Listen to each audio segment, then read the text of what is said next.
But now it's a whole different thing. You got to perform as best as you can from day one, or you're out of the competition. Absolutely. Well, look, if you have just joined us, welcome in. Welcome to Barcelona for the Liga FC Pro regular season. 37 clubs battling it out across the next 2 days to decide who's going to be going to the Cup in a few weeks' time. We're back here in March. Who's going to be getting us underway already in the first minute? Nacho Abella of Real Oviedo. I know you are a huge Real Oviedo fan, Gravison. I'm sure there was a little secret fist bump there as Nacho Abella opened up his account. Again, we've got 6 games taking place at the same time. We will do our best to keep you updated. But as I was saying, this is a huge 2 days. Finish in the top 8, you qualify yourself not just for the Cup but for the league. You go into the Cup in a few weeks' time with no pressure on your shoulders, but you must be in the top 24, Grav, from the 37 competing if you want to keep your tournament alive. You want to keep a chance of getting to the E-Champions League or the World Championships alive. First thing that I'm looking at is Lamine Yamal from Nacho Abella, in which he scored the first goal with, and it's not only that, it's the honorable mentions, the Team of the Year one, and you can see Santi Cazorla, the unbreakable item as a cam. Another interesting I saw him on the bench for a few people. Maybe didn't expect to see him starting, Grav. No, I didn't.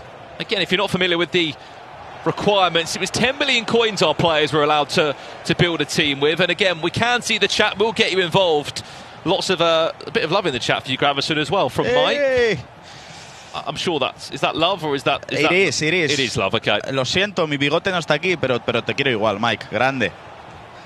For those that are joining, 37 clubs competing. Who are you backing? And which pro player do you believe could become La Liga FC Pro champion?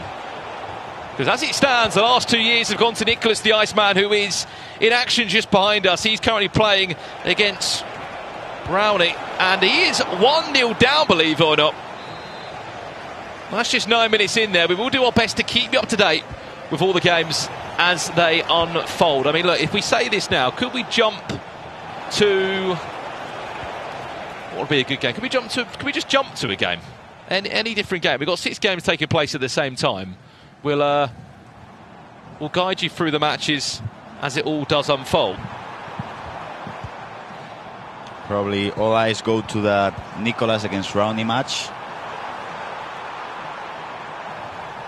which is the first match that we're going to see from Nicolas today.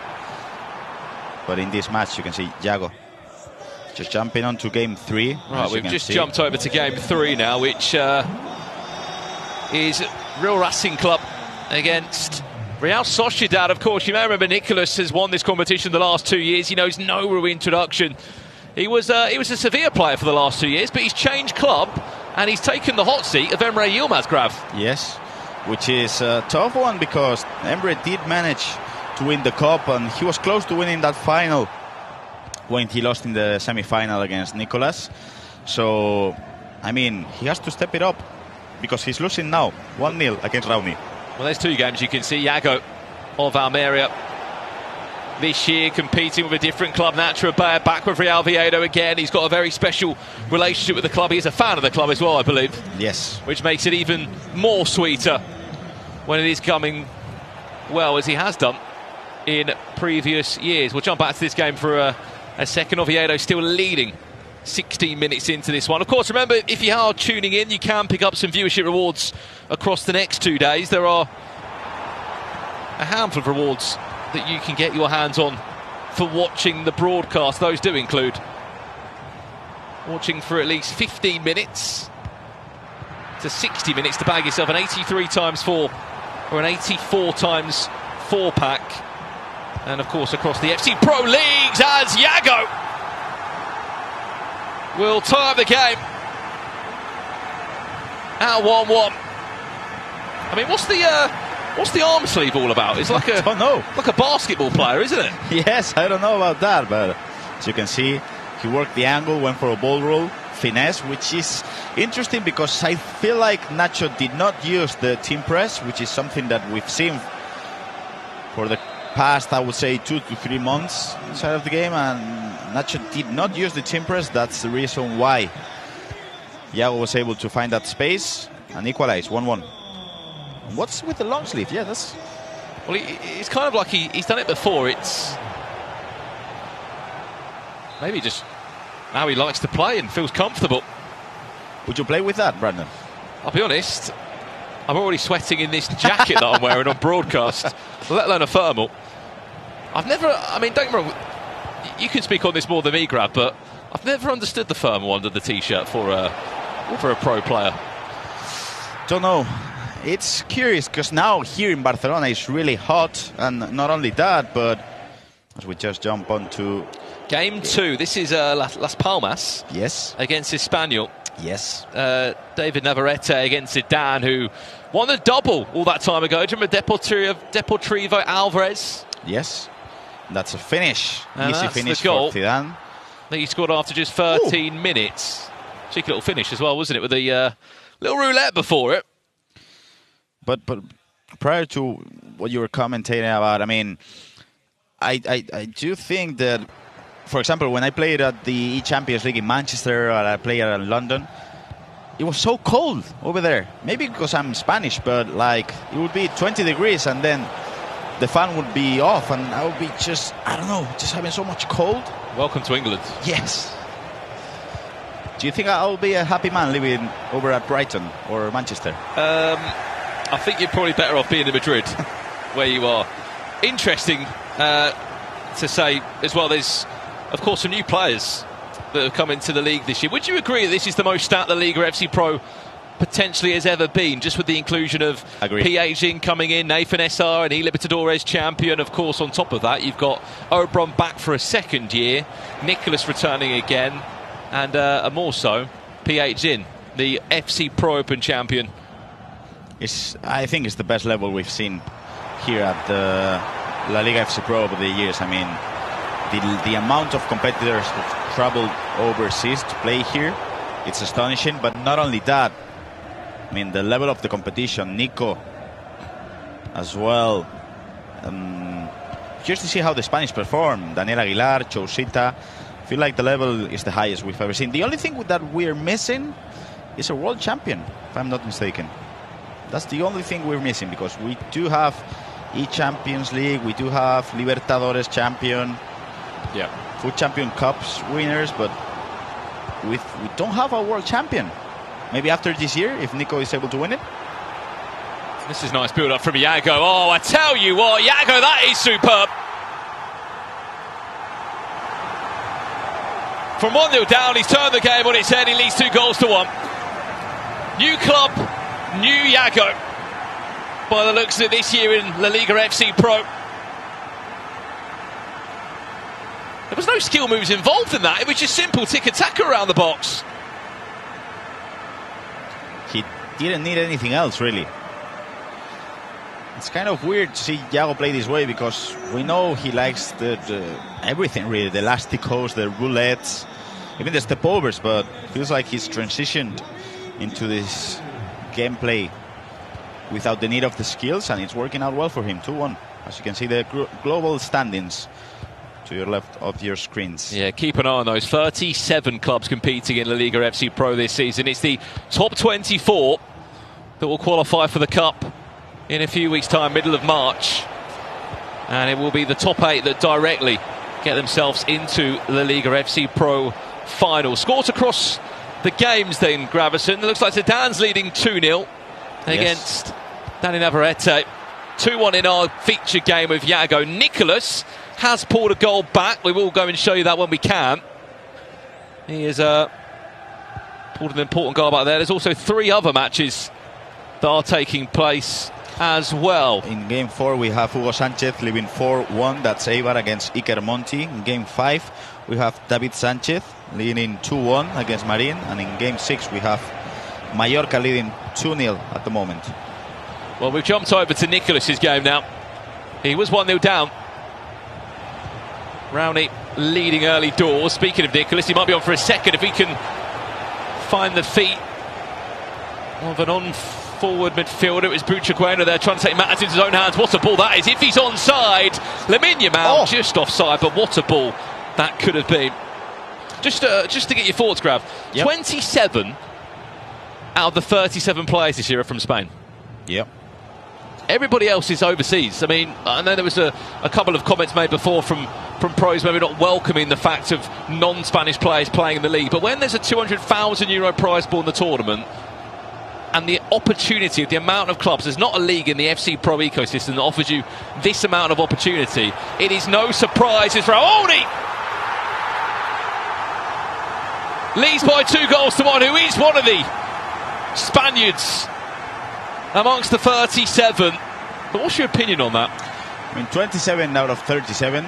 It's a pretty high number, I would say, for Spanish competitors. And I feel like La Liga has to be the greatest league in the world at the moment, if we talk about FC terms. So 10 players out of 37, I don't feel like that's way too much, especially when it's not 10 random players. You have Tuga, you have Di Fernandes, you have PH, you have Nathan, you have Nicolas, you have Iago, you have great names. So I feel like the balance is there.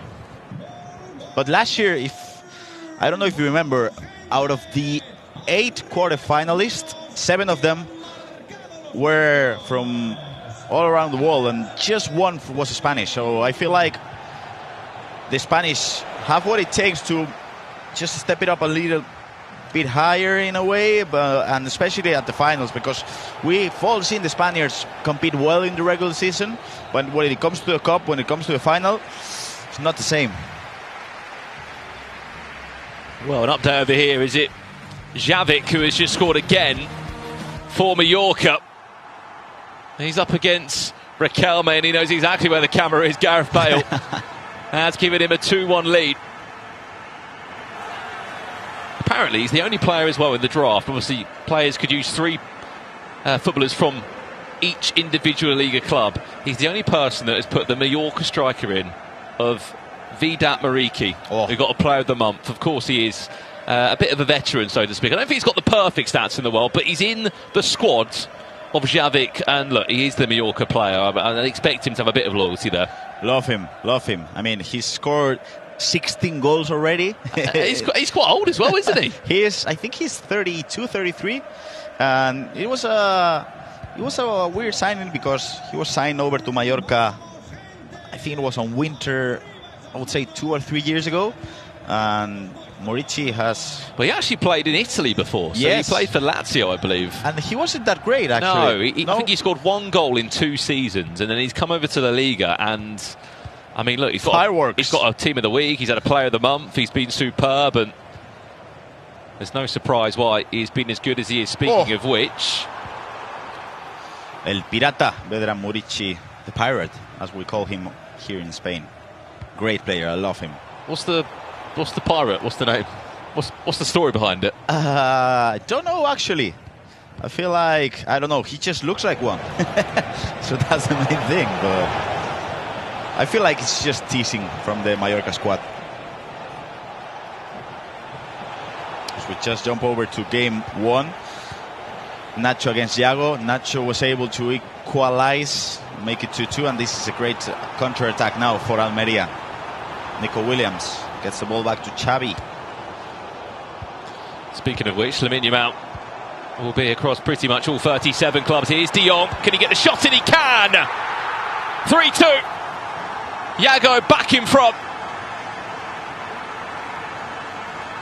Easy finish. The technical dribbling being in use by Frenkie de Jong. He has 4 stars, weak foot, and it was going to be a goal all day long. Did you expect him to have a shot, though? No. I mean, with the options of forwards potentially in front of him. I know in that angle he was the person to have that opportunity at goal, but I mean, he can score, but he's not always the perfect finisher, is he?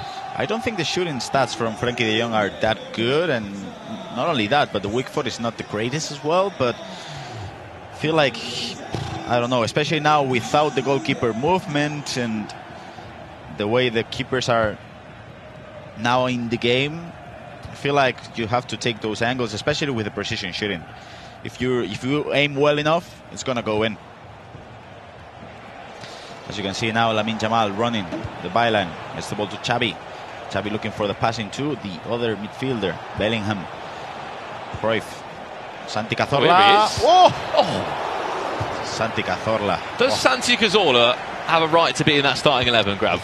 For sure. I mean, that unbreakable items. I've been using him for a while now because I do use Real Oviedo squad with the 11 players being used with. Hang on, Yamal finesse. 3-3, you're all square again. And that's Lamine Yamal. We're going to see him every single squad. We don't know if it's going to be the honorable mentions, if it's going to be the road to the Knockouts Champions League item, but it's going to be used. He might be the MVP of the tournament. 3-3, and if it's your first introduction of EAFC or the FC Pro ecosystem, these are 9-minute halves. There will be goals. There'll be lots of goals every single round as we go through. And as we look across the board, Zidane is 3-2 up in his game over in game 2. We can get a chance to jump over to game 2 and have a little look at how he's getting on. Former Cup and League champion. He's beating Dani Navarrete 3-2. Updates as well. I mean, there's another 3-2 over there. Sevilla. David Sanchez taking the place of Nicolas this year against Marin, and over here 4-1. Hugo Sanchez is running riot on Ikemonti. As we just jump over to game 1 again, as you can see, Nicolas was able to make a comeback, make it 3-2. And let's jump over to this game. Nicolas leading 3-2, as you said, Gravison. He is the player of all the eyes on him. Do you think when you're up against him and you've seen the bracket, you've seen who you're playing against, of course, a different format this year, are you worried about that Nicolas game, or are you excited for it? I feel like you're excited, because if you lose the game, it's probably what anyone would expect it, so no pressure on your shoulders. You gotta just play as best as you can, and that's it. If you lose the game, everyone was counting on that, so I feel like the pressure is off. Maybe the pressure gets to you when you're leading 2-1 and you feel like, whoa, wait a minute, I might be able to win this match. That's when the pressure gets to you. There's a couple of player locks there being teased by Rowney. Not needing to go for them, and chance to counter-attack now for Nicolas. If you have just joined us, if you're watching on Twitch or YouTube, this is the Liga FC Pro, and it is the group stage. There's 2 days of action coming to you live here from Barcelona. This is the road to the FC Pro World Championships. As we just have a look at Las Palmas against Espanyol, as Zidane against Dani Navarrete. Ooh, that's a beautiful step over. Gets the ball to Pedri. No. Blocked. Now, as you can have a look at the group standings on your left, as you can see, at this moment, Eibar is on top with a goal difference of +3, if I'm not mistaken, and Real Sociedad with Las Palmas and Mallorca top 4 at the moment. Yeah, that table's going to constantly change and move, isn't it, across the next 2 days. You got any questions about the format, who you're supporting in this FC Pro League, do let us know. And we will be looking at the chat, interacting with you as much as possible. I mean, look, well, the biggest question is, Gravison, 3 icons you are allowed. These icons have to have played in La Liga as a part of their career. I mean, who is number 1 on the list for you? Who is the big money move? Is it that Cruyff that, I mean, most people are probably going to be backing, though? Xavi Hernandez. Everyone's using Xavi Hernandez as a starting midfielder. As we just jump over to game 3 at the moment with the main game, Almería against Oviedo. Jago was able to score 1 goal, and now he's leading Almería 4-3.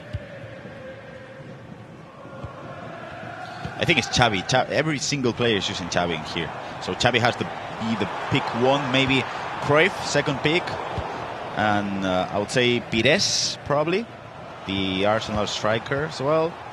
Well, let us know in the chat your 3 icons. Remember, it's 10 million coins you've got as Yago has potentially pulled away from this game.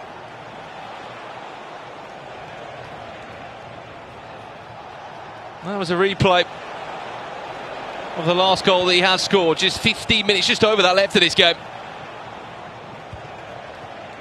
You do not want to kick off with a loss. The pros are only playing 3 games each day, Grab. You've got 6 games to get yourself in that top 24. Here's Yamal, and here's Nacho Abello who comes close to finding an equaliser, wins himself a corner. Tell you what, he might have worked this well. Did he need to go back inside? Was there a finesse available on his right foot? I think the low-driven finesse will be a goal, and that will be 4-4. So you can see now a chance for a counter-attack. Look at that. Pedri, Yago could have and should have closed the game there.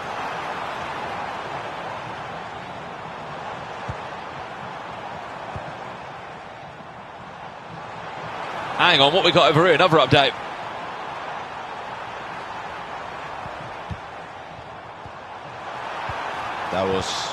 That's from the Nicholas game. Are we seeing a...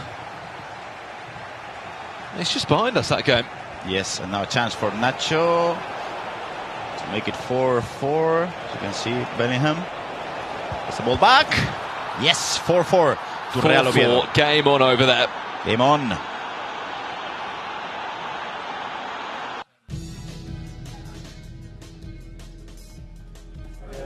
Well, I believe we are going to be checking in with our very own Ryan Pessoa if he is on the ground pitch side for us. Ryan, if you can hear us, what is going on? We've got 6 games taking place in every round, don't we?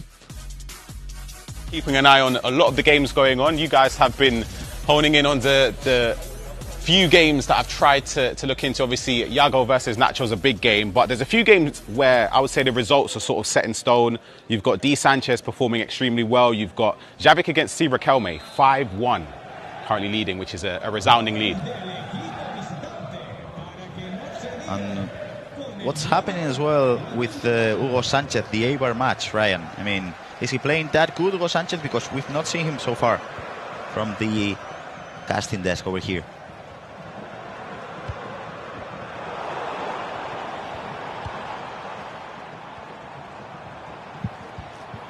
I think we might have lost Ryan there. Yeah.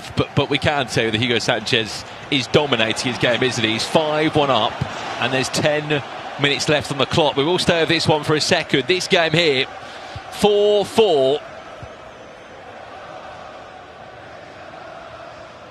Who is going to grab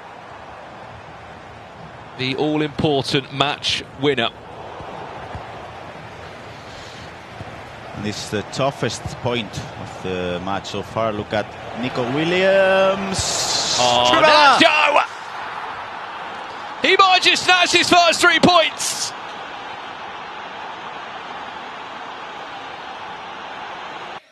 It was a beautiful creative run being used by Nico Williams. He opened up the space in which the centre back wasn't there. And that was it, 5-4 as we just jump over to game 3. That's Nicolas against Raoni, 4-3 to Nicolas. Can Nicolas hold this one out? I mean, he's an expert, isn't he, of seeing out games and managing. A win which he should be able to do here. He's just got 10 minutes left.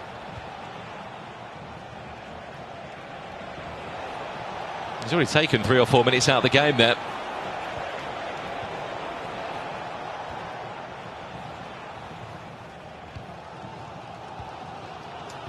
Oof, that's a poor pass coming in from Racing de Santander from Raoni. And a chance to hold the ball for at least 3-4 more minutes. I mean, the Iceman is a comfortable situation here. How many points do you think will be enough to get you in the top 24? That's a great question. 37 clubs, of course, there's what? Technically 18 points on offer, because every pro is going to be playing at least 6 games. I mean, draws can happen, of course. I'm actually thinking 12, 13 points. What do you think, Brandon? Do you think having 12 points... I would love to see someone scrape through with 10 points. Potentially on a potential goal difference scenario or swing. Because you've got to think 24.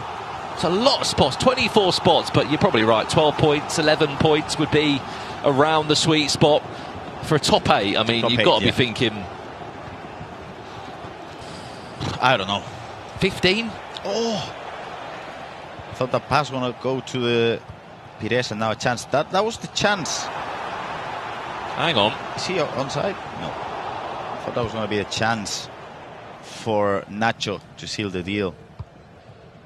Well, this is our first round of action. We've got 9 rounds technically, or 9 rounds of gameplay we're going to be showing you today.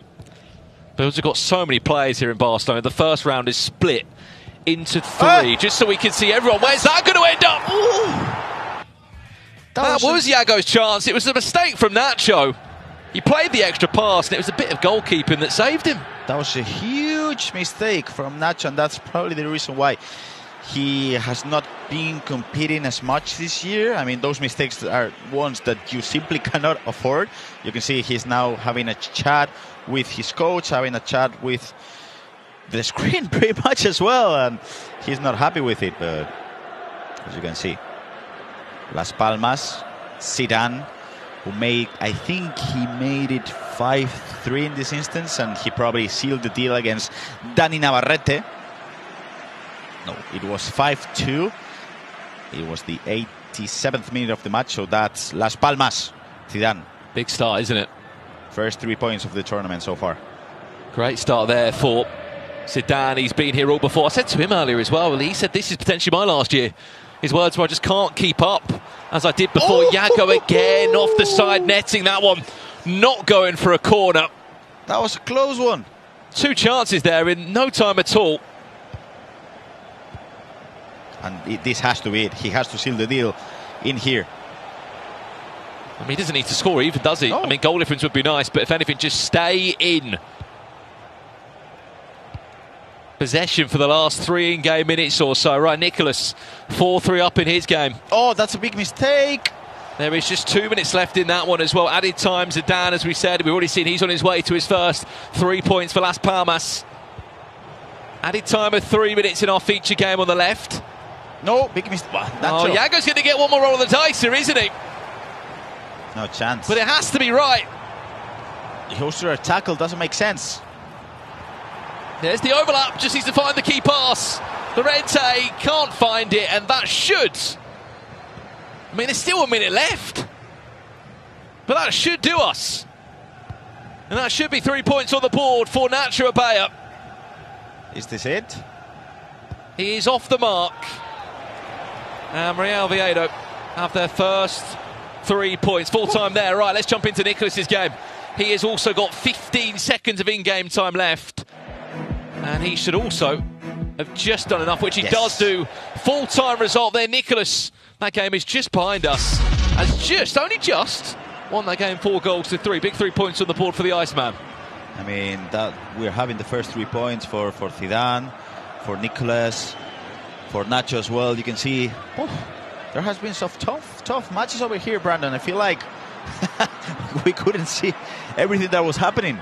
Well, that's why we are going to give you as many updates as we can. We're going to have on-site reporters, whether it's Richard, Ryan, me, Gravison. When we're not commentating, we're going to be on the ground giving you updates of all the games because there is just too much going on. There are 6 games. That is one of your results there. That's from our featured pod that's behind us. That was a 5-4 win in the end. But we aren't done yet, are we, Gravison? Because there's 6 games, and I believe there is, still 2 left? Yes, that's game 6 between Mallorca and Mirandés, between Xavic and Riquelme. Xavic is leading the game 6-4, and we are having the last kick of the game in game 5. It is last kick of the game. Yes, it's 5-5. David Sanchez against Marin. The game ends with a draw. It's our first draw. Our first draw here in the group stages. I mean, there are going to be draws. We're not playing out extra timers potentially, but this is a very different group stage format. If it's your first time watching the LALIGA FC Pro, welcome to Barcelona. Behind us, we've got 6 games taking place. 37 clubs playing. It's the top 24 you need to qualify for the Cup. Finishing the top 8 by tomorrow night, you will fast-track yourself into the finals. I mean, Gravison, that's our first round near enough done. Let's keep the games going. We're off. We'll throw it back to the guys on the desk, and we'll keep the matches unfolding. How do you make of that one, guys? 6 incredible games. Well, I can see Richard Buckley going like this with his hands because, I mean, that was intense. A lot happening at the same time, but that's what you love to see. I mean, we were just a bit surprised there because actually we just heard Brandon saying that Di Sanchez drew 5-5, and we were like, wait, hold up, wasn't he winning 4-1 last time we let Ryan? Obviously, I was trying to keep an eye on all the games to give the updates. That's a massive shock. I mean, that's a game where you look back at the end of the tournament, if that's you're maybe out by 1 or 2 points, you look back and think that is the reason why. Yeah, here we go. We can see there 5-5. I mean, if you're Di Sanchez, you're thinking, what on earth just happened? As are we. Yeah, it's a terrible give up of a potential 3 points there, and you just hope it doesn't disrupt him for the remainder of the tournament. And no disrespect to Marin, but Di Sanchez probably looks at his games that he's going to be playing today, and that's a 3 points on the board. This game was our featured match, and it was really, really even. I'll be completely honest, I weren't that impressed by either player. Oh, savage. I think they both gave the ball away in quite poor areas. Yago missed 2 massive chances. I also think his decision making was a little bit off in that final 5 minutes of the game. But Nacho Bea, as he always seems to do, Nicole, just comes out on top. Yeah, Ryan, is this what you were expecting from this game? Because both players are quality players. I think this was like fairly even going into it. So I'm not actually massively shocked by the scoreline. I think I agree with Rich. I also think if you asked for my prediction before the game, I would have said Yago would have won. So Right, just okay. because I'm just basing off of the talk from Nacho before the game, it's sort of like his swan song tournament. However, he said that before and ended up doing really, really well. So potentially this could be a repeat of was it 2 years ago?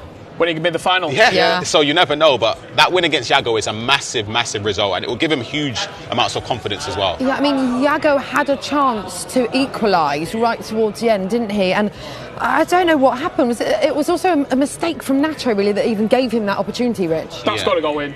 That has to go in. You play the corner, you nod it down. It's quite a simple chance in the grand scheme of things.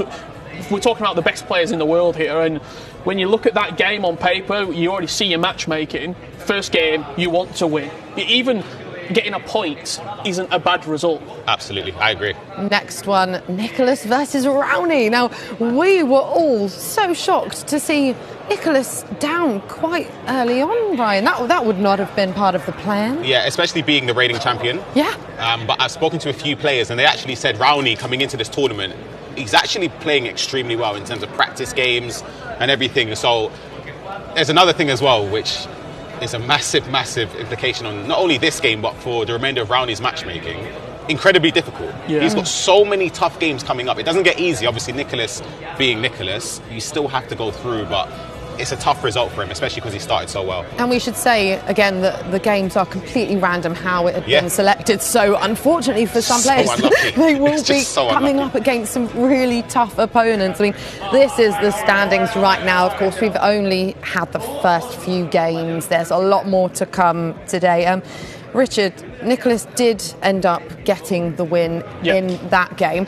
But, I mean, the Iceman, we know what he can do, but in FC Pro Open, actually, earlier this year as well, he didn't start off so well. But then had a crazy comeback. So, you know, he won't be fazed by that start. No, he absolutely won't. And the big thing for all those players who got 3 points is it's 3 points on the board. You want to know.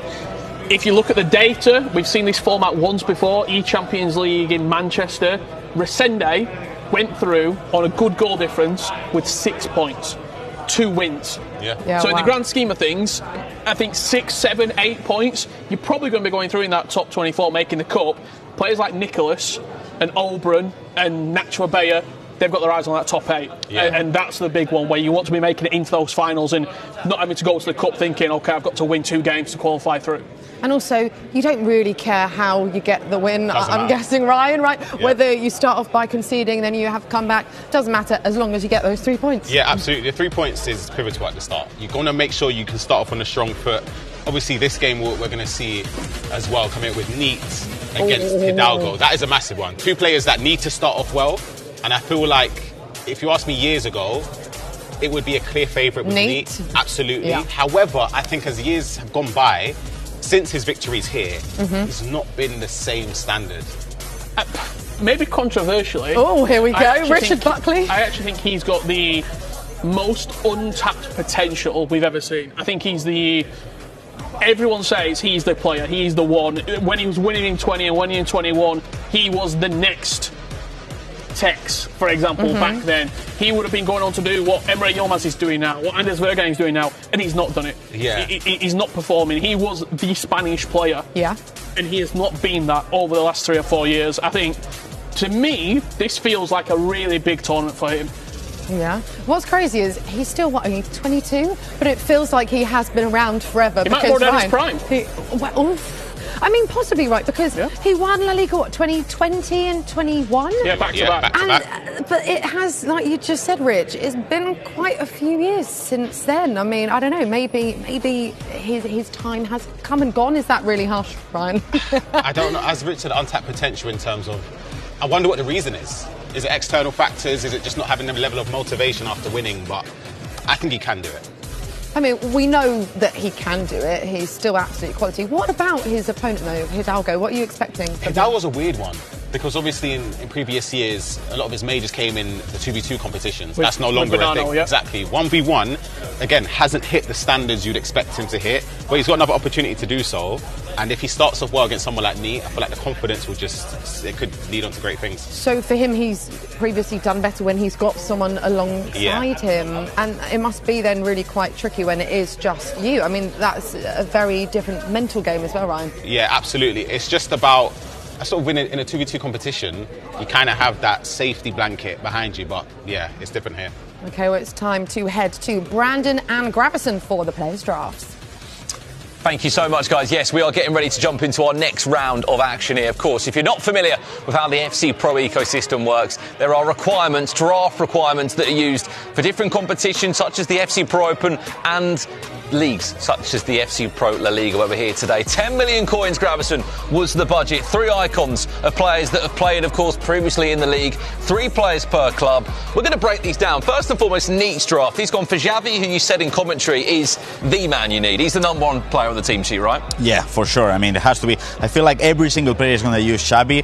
The curious picking here is because you have, as you mentioned, the maximum of 3 icons. Of course, you're going to use Pires because he's not that expensive, but then Bale, Cruyff up on top.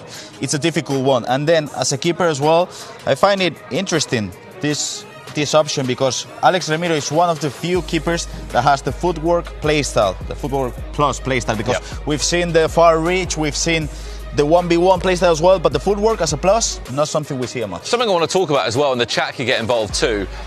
Who else could they use? Because there's the 3-club rule in La Liga, which normally means Courtois is out the question. Marc-Andre ter Stegen, I believe, is also on loan at Girona. I don't know if he's had any special items, but your 2 options are Jan Oblak or Alex Ramiro, team of the week. I mean, chat, if there's someone that we're missing here, please let us know with the draft requirement rules. Is there someone they're missing? I think there's someone. You guys know I'm a Real Oviedo supporter, so they might know a keeper from Real Oviedo, which is fairly good as well. I was going to say, you can't play Santi Cazorla in goal, can you? No, he's a very small man. He's a very small man. Right, we'll change drafts as well. This is Hidalgo's draft. Spoke to him earlier today. He said, look, I've been playing a lot coming into this, but I haven't been playing as much as I maybe have had in past years. I look at Hidalgo and I kind of think, is he potentially coming to the end of his pro career here in Spain? That's his draft. David Beckham features, but where are you looking, Grav? I'm looking for a couple of things. 3, actually. This draft is quite interesting. Hidalgo's drafts are really interesting always, and he does mix some things up. Lamine Yamal, not the Team of the Year version, the Road to a Knockouts one. Valverde, even though he has tiki-taka, his passing stats not great for a midfield. Then David Beckham, which is an interesting one, even though I feel like Nicolas did use him in the FC Pro Open, we've not seen him that much. And then on the bench, the main man, Santi. One player I want to speak about, and I mean, it's someone that the chat might have realised too. There's one player in this team. I'm not looking at Cruyff, I'm not looking at Beckham or Bellingham. I'm looking at the left back of Espino. We're going to go into more detail on him now. Of course, Rayo Vallecano. Why is he in the team? Is that the best option for a fullback with the price and with the club situation? I feel like the club situation is one of the things that you should mention, because it has to be Álvaro Carreras as a left back, but if you're using 3 Real Madrid players, you have to change something. You have to look at different options. And especially when you're looking at a fullback, you got to look at 2 play styles. Bruiser and then the quick step as well. And I feel like Pacha Espino can be a decent option because of the bruiser, because of the intercept.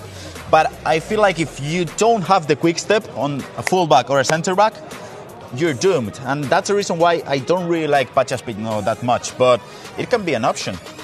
He's in the team though, isn't he? He's going to suffer. He's going to suffer. He is. I'm telling you. Is he going to be the weak link? Probably. We'll have to wait and find out. Game 1 is done. Game 2 is ready. Richard and Ryan, it's over to you boys to take us into this next match. Thank you very much. We will do.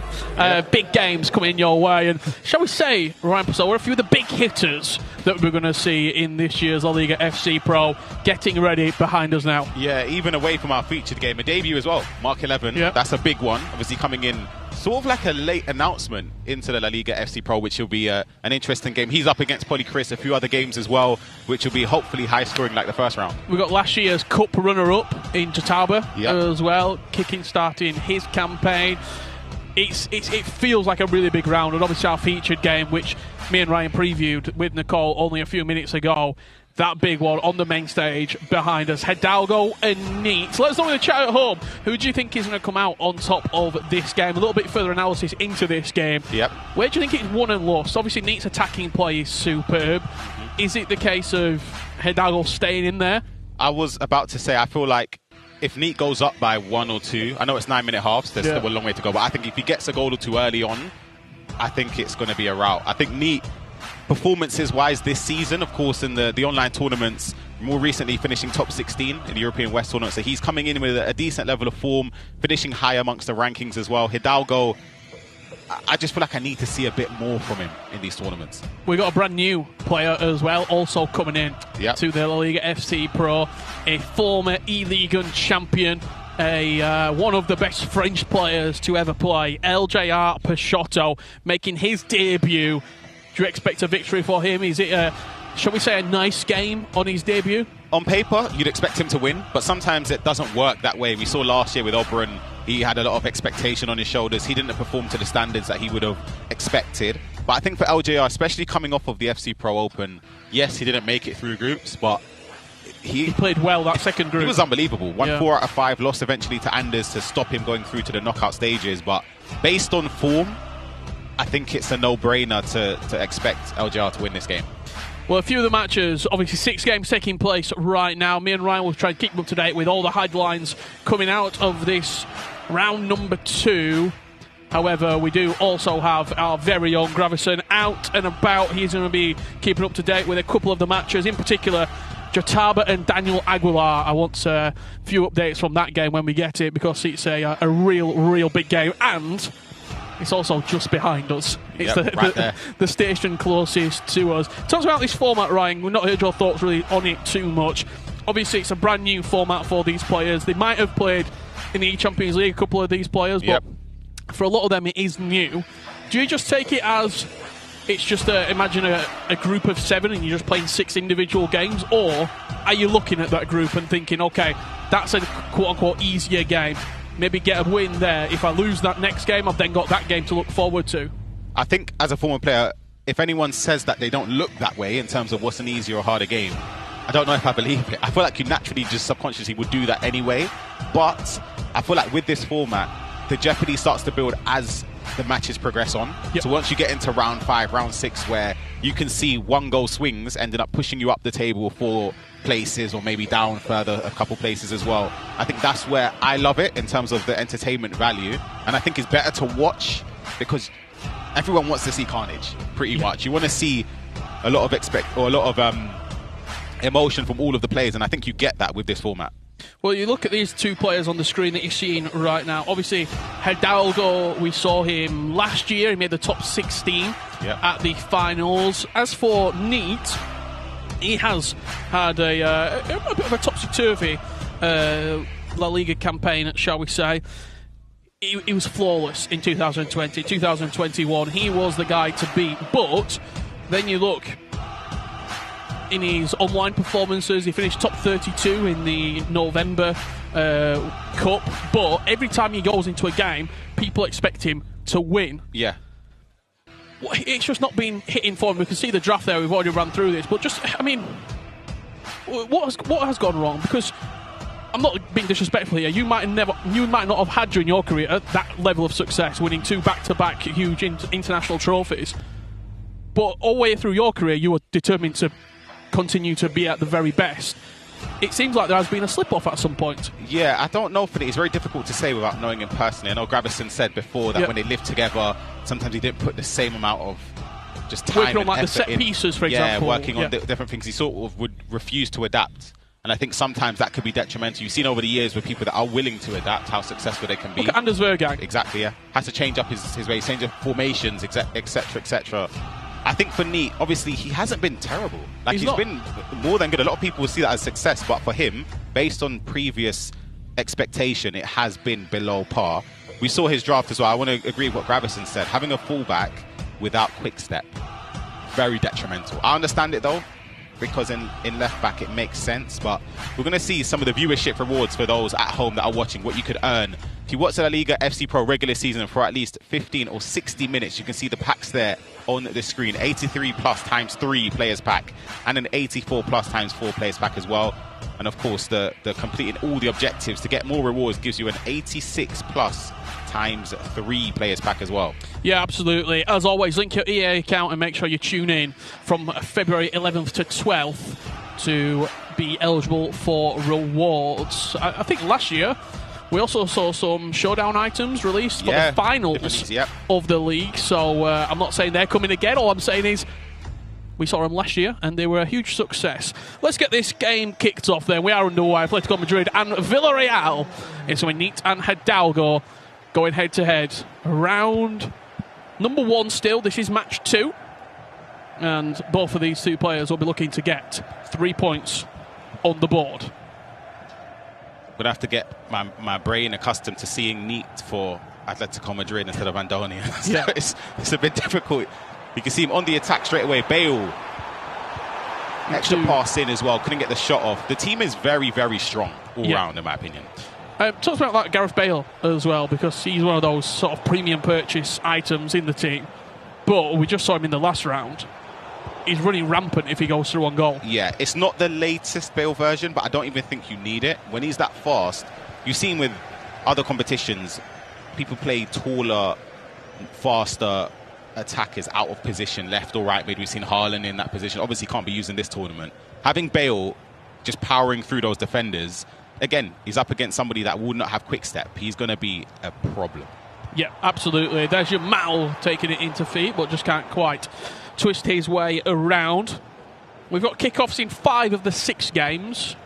We're just waiting for Di Fernandez to get kicked off, and then we'll be able to bring you updates from the matches as they are transpiring. We have had an early goal between Chechu and LJR Peixoto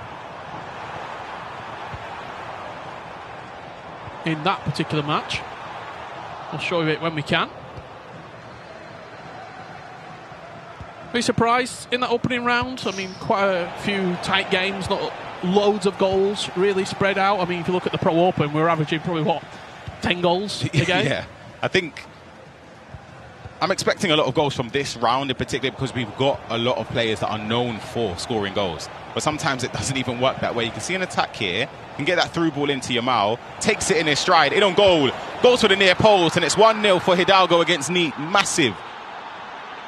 Massive goal there. Sort of, I would say, against the run of play, because he hasn't had tons of opportunities in these opening minutes, but he's made that one count, Rich. Surprised that he went for the near post there? Yeah. Didn't open up the body?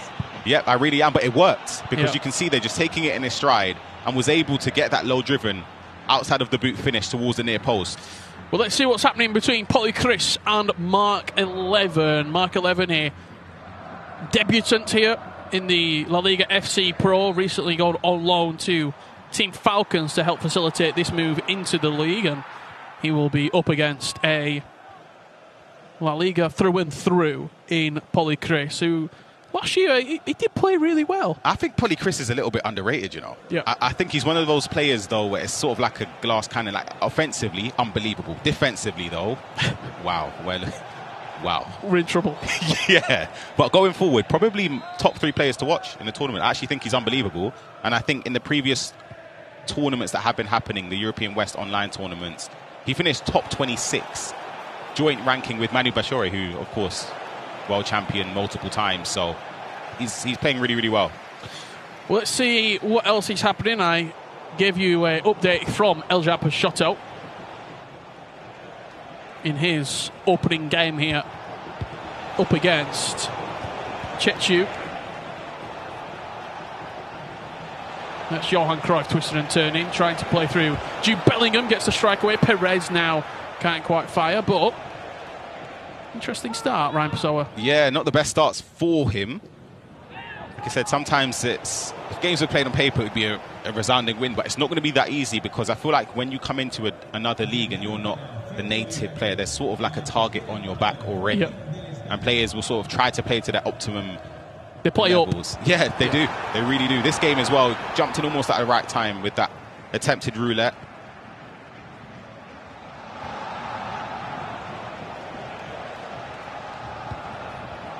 Nil-nils across the board, really, in all the other matches that we're not showing you yet. So you're not missing any of the action here in the La Liga FC Pro. 9 matches that we'll be bringing you today. 9 rounds, should we say, of action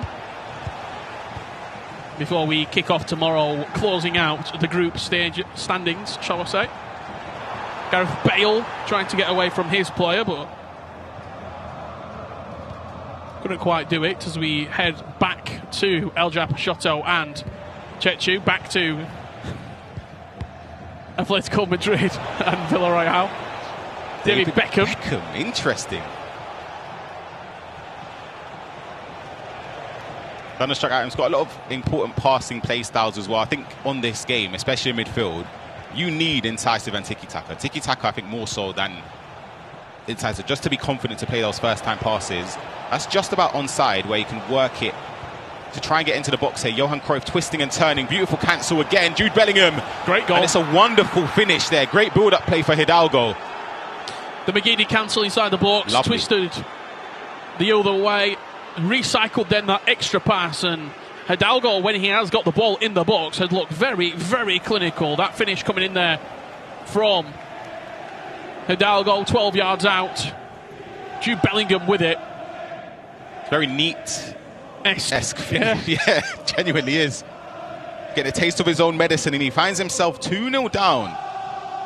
His first match of this league phase.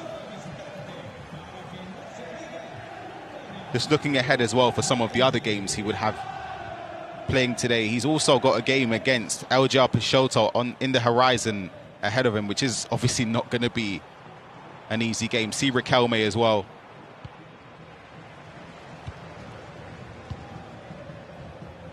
See what's going on across this game. It's still 1-0. Chechu leading against Peixoto. Tries a first-time shot. Surprised by that? A little bit far out? They're very... I don't think that one would have gone in, but they're very, very overpowered, to be honest. Not as good as last year, but they're still very threatening from in and around the box. LJR, he's obviously a player he's been there, done it, he's won trophies. I think he would feel a little bit nervous coming into this. I mean, even just like when all the players are around and we're doing the pre-tournament meetings with all the players, and it's all said in Spanish, and then you've got a couple of players that they have to go over it again in English or their native language. Yeah, I mean, things like that, they will just unsettle you a little bit. I think for him, hold on a second, that ball over the top was amazing. Could have led to a chance there, but I think for LJR, obviously winning his domestic league last year with Fuma, of course in France, that'll give him a lot of confidence. I think his recent performances in the FC Pro Open will give him confidence as well, but I do think he'd be a little bit nervous, naturally as well. I mean, a lot of these players as well behind us are also competing for FC Pro World Championship spots, which is a huge incentive. We've not even spoke about that yet, really, because we don't get into that until the finals. But a lot of these players, that's the incentive. That's why you come to different leagues from all around the world, because you're looking at E-Champions League, FC Pro World Championship and tournament victories. See Chesita and Dayu going head-to-head. We're just in a replay there, or a pause. We know at least one goal has gone in that game in favour of Dayu. It looks like it's the Betis man. It's 2-0 down. Wow, I was about to say last year Chusita let me down in terms of expectation. But we'll see again what's going on in this game live. Could there be an equaliser? It's a big mistake there, and then sort of gave an opportunity away. Could have scored. It looked like the pass was there for a second, and then it had to be a finesse shot. Yeah. Then it had to be a Yamal finesse shot. Nita's got one back here, 2-1 now. Hidalgo leads against Atletico Madrid's representative. Goals sparse at the moment, Ryan Pessoa across the board. 0-0 between Di Fernandez and Alritz. We've got only one goal between Chechu and El Japashotto. That was the finish that gave Neat a foothold back into this match. Just looking across there, Jataba and Daniel Aguilar. I think is that 2-1? Yep. Between those two players. So, I mean, we've only played a half yet, but nobody running away with these results at this current standpoint in the matchups. That's a lovely through ball, but Eder Militao with intercept plus kicking in. Just sweeps the ball away. I think that's so important as well when building the squads. Obviously, 10 million coins can get you quite far, as you can see with some of the teams that are built. But having the play styles in those important positions, like a centre-back with intercept plus, I think is so important. If eVotes were allowed, how many players do you think would actually be in the squad or eVote? I mean, full-backs, probably centre-halves. Is it correct? Maybe Yamal would have been the only one in the team. Yeah, I was going to say Yamal and Cruyff. It could be 8 or 9. Yeah. Robert Perez. Couple of step overs inside the box, opening up the space. There. Can he find the angle? Extra pass into Yamal, but he's just offside. Right? Yeah. The pass, the whole passing sequence was sensational. He had a chance to play across the box there with Perez. Didn't opt for it. Had a couple chances where in the box you don't really need to overplay it. There's no...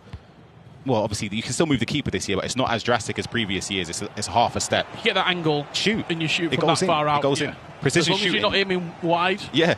Yeah. You're going to score. So I think this is the 1 year compared to previous where you actually don't need to play perfect. You can just take those shots and they could eventually lead to goals, which Neat needs in this game. Last few moments of this first half, though, it's only going to be 1 minute added on.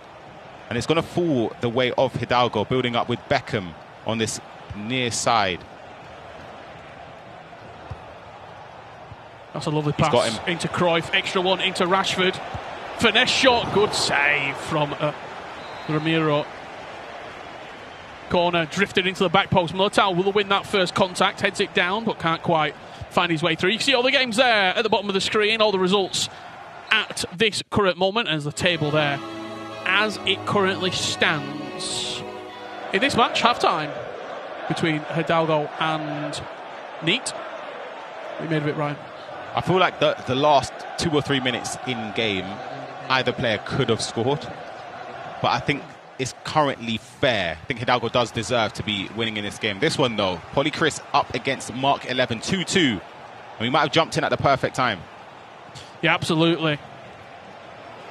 Seeing Mark 11 here. I mean, obviously we don't know the ins and outs, but I think the loan move was officially announced yesterday, yeah. Before, so cut it close. Not sure how long he would have known he's going to be playing in this league, but a player of his quality, he can do it on a dime. That's a big chance there, straight to the goalkeeper. I want to talk a little bit about Mark 11, because obviously, look, he's dominated Australia.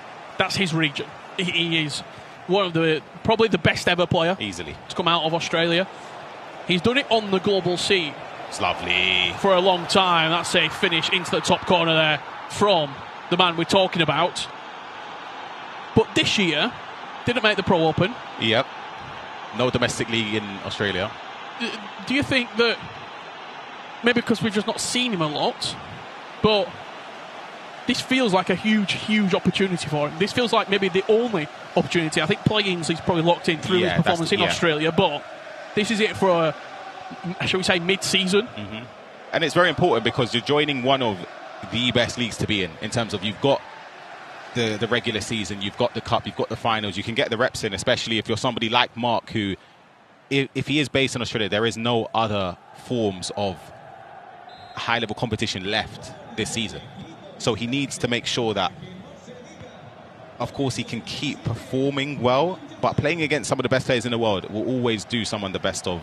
Great practice. Yeah, it's incredible to have. We're going to jump back over, though, to the featured game we were focusing on, of course. We left it at 2-1, and it's still 2-1 just after half-time. Jude Bellingham, lovely double tap through ball into Gareth Bale, and that is a save and a half from Jan Oblak. That's got to be a goal, though. Yeah, I wonder where the aiming was with the precision shooting, if it was aimed towards the corner or not, but it should be a goal. We're just going to see this attack come out here from Hidalgo. Can he make anything of it? He goes backwards, so it's a perfect opportunity to bring in our very own Gravison, former La Liga champion. Grav, what are you seeing from a couple of other matches? Anything of interest? I mean, the game 4 has been absolutely fireworks at the moment because Chechu is leading 2-1.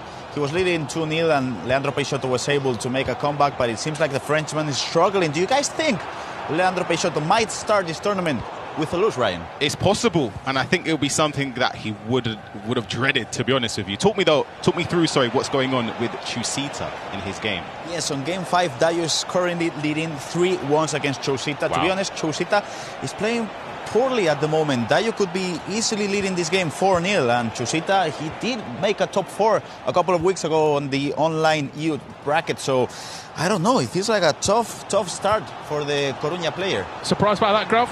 Yes, for sure. I did think Chusita was going to be a top 8 competitor in this tournament, and he's not playing well. And just very quickly, obviously your opinion, you know Neat very well. We were talking, obviously, I'm sure you've got opinions on it from before, but just on this particular game, yep. Are you surprised by this result? I am surprised, but I did listen to Juanqui, who was just beside me, the coach, and he did say that Hidalgo was playing really good coming up to this tournament, so I'm surprised, but Hidalgo's playing good. Well, Neat's just put it in the back of the net, Grav. 2-2, we'll get up to date with you later on. A fantastic response, Ryan. Yeah.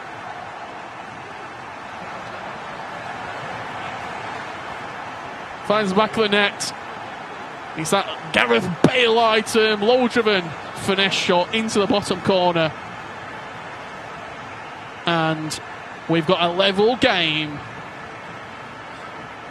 between two of the best Spanish players in the La Liga FC Pro. I was about to say before he scored, I feel like Neat is overplaying a lot of chances. It feels like watching Neat from 4 or 5 years ago in the terms of the extra pass was always on and it was the main thing to score. I don't actually think he needs to do that much. And you can see on the right side, Di Fernandez against Ali Ortiz is 2-2. That started slightly later than the rest of the games. Yeah, a little bit of a delayed kickoff. I mean, we're seeing it there. A lovely finish from Di Fernandez. Finds the bottom corner. 3-2 up in that game. Hidalgo finds the top corner. We're just seeing it in small there. Looked like a pretty simple through ball. Yeah, that first time through ball in behind. You'll see it from the replay as well when it kicks in there.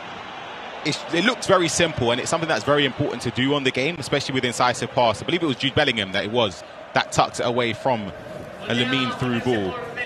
And he's restored his lead again. It didn't take too long after that response from Neat.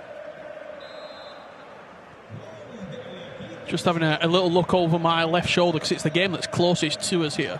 Ryan, I'm not going to put them off, but is that Jataba and Daniel Aguilar 4-2 right now? Yep. To the Huesca man in Danny Aguilar. Neat once again coming forward. Gareth Bale, he's been the danger player for him in that wide area. Cuts it back and there's a low driven once again blocked by Eder Militao, the most common picked item in these drafts. Let's head on over to game number 2. See what's transpiring. Let's see. It certainly is. Goals, of course. 4-3. These are the goals that we wanted. Yeah, Mark's leading. And there'll be far more than these 7 goals. So let's take a look at some of this. It's just dribbling with Lamine Yamal. R1 dribbling into the space there. Yeah, that was the 4-3 goal. Yep. To bring Polychris within touching distance. Representing Albacete.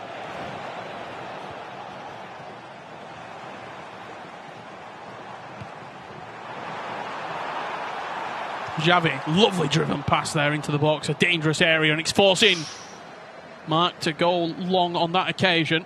How high do you rate pinged pass as a playstyle plus? Right up there. Same. I was going to same here. I might prefer it to incisive.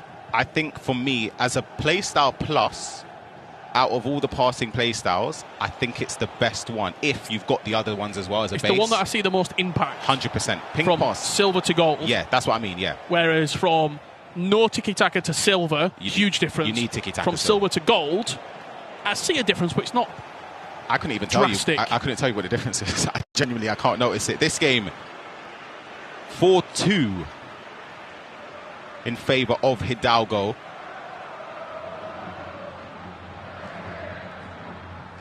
Confirming that 2-goal cushion. Let's see how he did it. Hidalgo. It was once again a through ball, finding Rashford. He drove towards goal. Was that a little bit of goalkeeper movement there as well? Tried to move the keeper, rooted him in the spot, and then it led to an easy tap in there for Hidalgo, defending well there as well. Last 20 or so minutes, if he can hold this out, this would be a fantastic result. Yeah, 3 points on the board would put him in a really, really good position, and he's not going to play much harder players today, Hidalgo, than Neat. Exactly. Speaking about other players, his next game is actually against J Lions. So to start off with a huge victory, and then he ends the day with a match against D Sanchez. So to start off with a victory against Neat would be incredible. This is his, on paper, toughest game of the day. Yeah, for sure. He'll be eyeing up that 9 points to end day one. I think 9 points gets you through. I'm right there with you. I think top 8, I think even 12, you might sneak in top 8 with 12 points. 4 wins, maybe 10 points, 3 wins and a draw. You get a few players that obviously have the potential to win all of their games. There's only going to be a couple, if any, that do it. I think for me, speaking to a lot of the pros, and obviously Nicholas, people would expect him to be up there, P8 Zin. Nathan SR is one that I've heard from a lot of the players who's been someone to keep an eye out on. Look at this attack here from Hidalgo. If he can get that through, a good interception instead from Neat, and he can start his attack. Yeah, Nathan SR one, do you think, to watch as we see this day sort of drive on? He could be a player. Good defender. Right up there at the top of the table. Yep. And there's players that we've not even spoken about yet. Oberon still to come. We've got Tuga to get kicked off. There is action unfolding all day long here. Johan Cruyff can't quite squeeze that through with the through ball, and once again it's Neat to come forward with numbers. Those red and white shirts flying forward. Gareth Bale can't quite get away. What we're seeing here, it's a potential goal there coming through. And that was between Di Fernandez and Alarex. Chasita and Deyu, by the way. 5-4 now. Chasita leading. Wow, he's turning it on his head. Needed to as well. That's a goal we saw Jeju against LGR Pashot. You can see on the right side of your screen.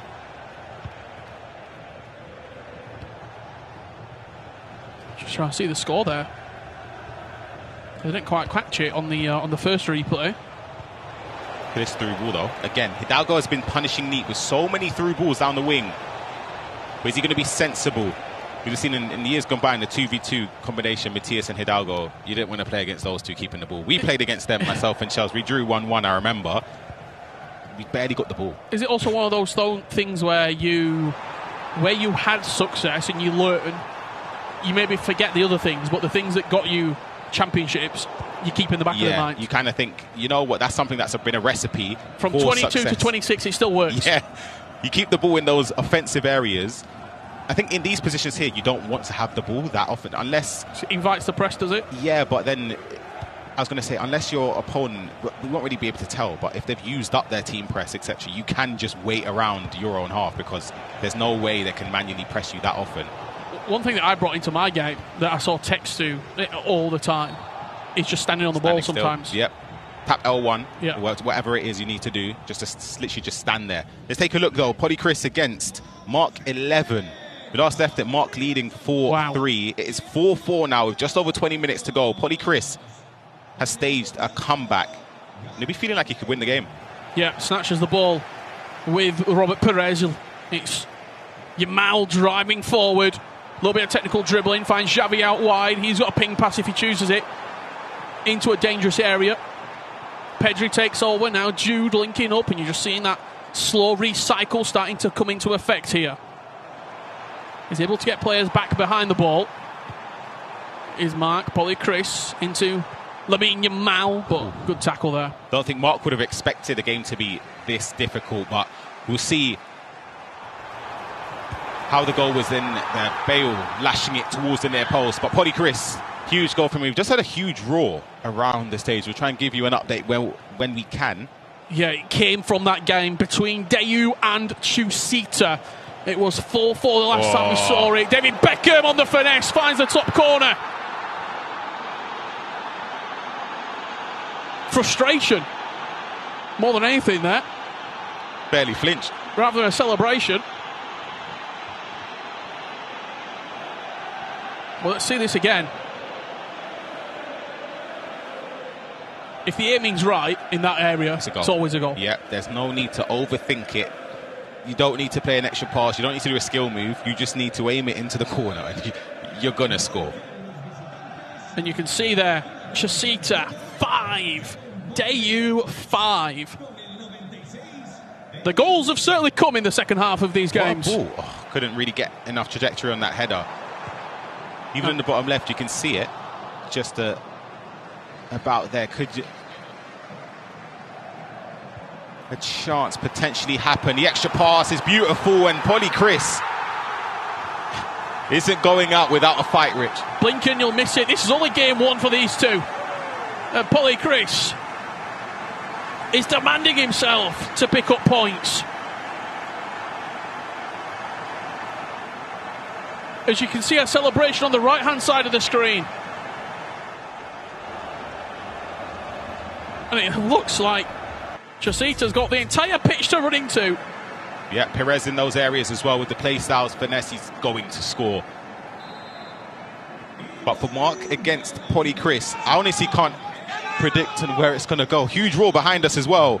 Yeah, sounded like it were coming onto the commentary booth there for a second. Danny Agudov against Jataba. I think it's falling in favour of Danny, though. Polychris coming forward once again, puts it into a really, really dangerous area. Just underneath Michael Evans' crossbar. And look how end-to-end this game is. Both players simply refusing to defend and go backwards. It's all out attack, it seems. Marcus Rashford turning up his man into Jude Bellingham. Can they find that punching pass into one of those attacking players? It's good defending. And he's already past the midfield here, is Polychris. He's onto a back four. And if he picks his pass correctly, he could be in to take the lead. Gareth Bale, double tap round the corner. Yamal finds the top corner. 6-5, Polychris leads. Wow, great bit of build-up. Defensively as well, was so assured with the pressing, the offside trap there. It was wonderful to win it back, and then within moments, just pushing forward with Pedri. The R1 dribbling was sensational. That double tap pass to Yamal, and then the composure to go near post. Incredible goal. It just looked really, really dangerous. As soon as he got past the midfield press, and he was just onto a back four, it's really difficult to defend. Yeah. Full time starting to come in from around us here at the commentary booth as well.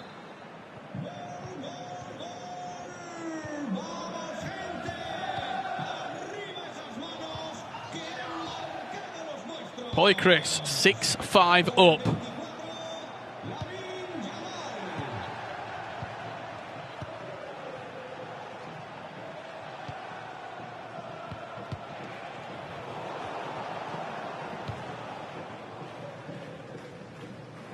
Yamal, technical dribbling once again. Just is sort of inside the pitch a little bit. Starting to impact the game a lot more. Perez, twisting, turning. Can he find a white shirt? He's battling away, I'll tell you that. Does really well with the precision pass down the line as well, so he can just keep possession. Last 5 minutes plus added time. Polychris is in an area of the pitch that he would love to be in, and he's played it into an offside position there for Mark 11 to try and stage a comeback. Last few moments. What do you get? Maybe 2 attacks from here? I think against Polychris, yes. That's one. There's also a situation where he could end up conceding again. Yeah, well, you can see the bodies flying forward. Because of how this sort of format is, there's no point, in my opinion, trying to play for a draw. Yeah. Like, I think 3 points every game. Sometimes a draw go for it. It's worse. Yeah. You would have been commentating over that one of the last events I played in the 2v2. We barely lost. You drew like 4 games out of 10 or something like that. Yeah, and it was sort of a situation where, yes, you're taking points off everyone else, but you're not really gaining anything. You're sort of staying stagnant where everyone else is just progressing. Polychris, though, can keep the ball for these final moments. That is onside as well.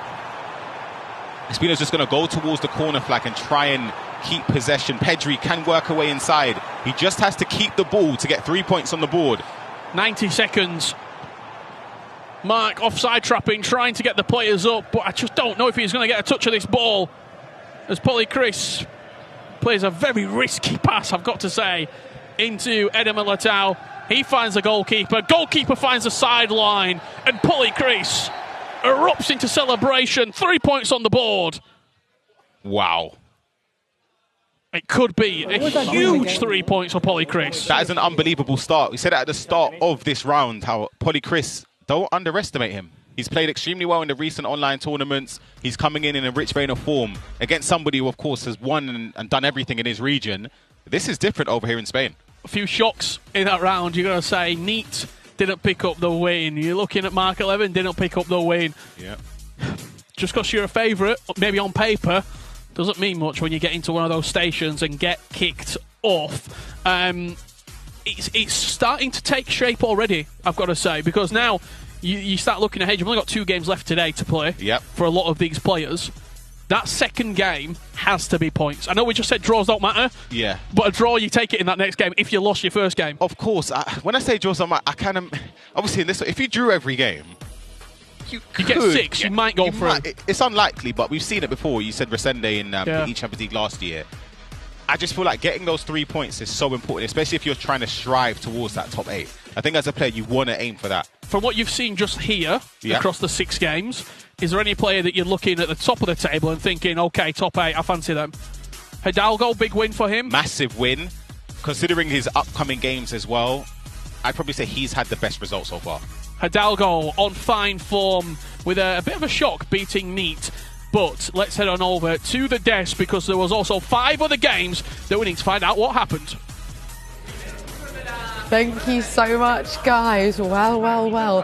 It is proving to be a very entertaining afternoon already, which is exactly what we would expect from today, day 1 in Barcelona, right? Absolutely. Brandon? I mean, look, the hardest part is on this as well. You only get 6 games. I mean, you're playing 3 games today, 3 games tomorrow, and you already know who you're playing. So there's not like you're going to be playing against someone else who's lost a game, like Swiss format or other formats we're used to seeing.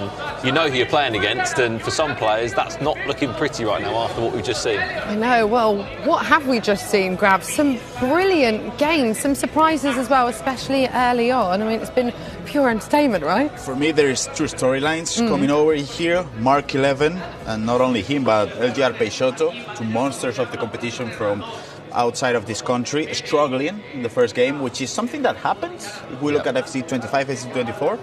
And then Dani Aguilar, the Spaniard, standing really strong with a 5-2 result.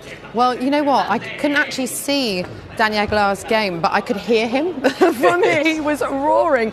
We can have a look here at the highlights from that game that you just mentioned, Grav. Polychris versus Mark. I mean, it was a really brilliant game, actually, to be watching end to end.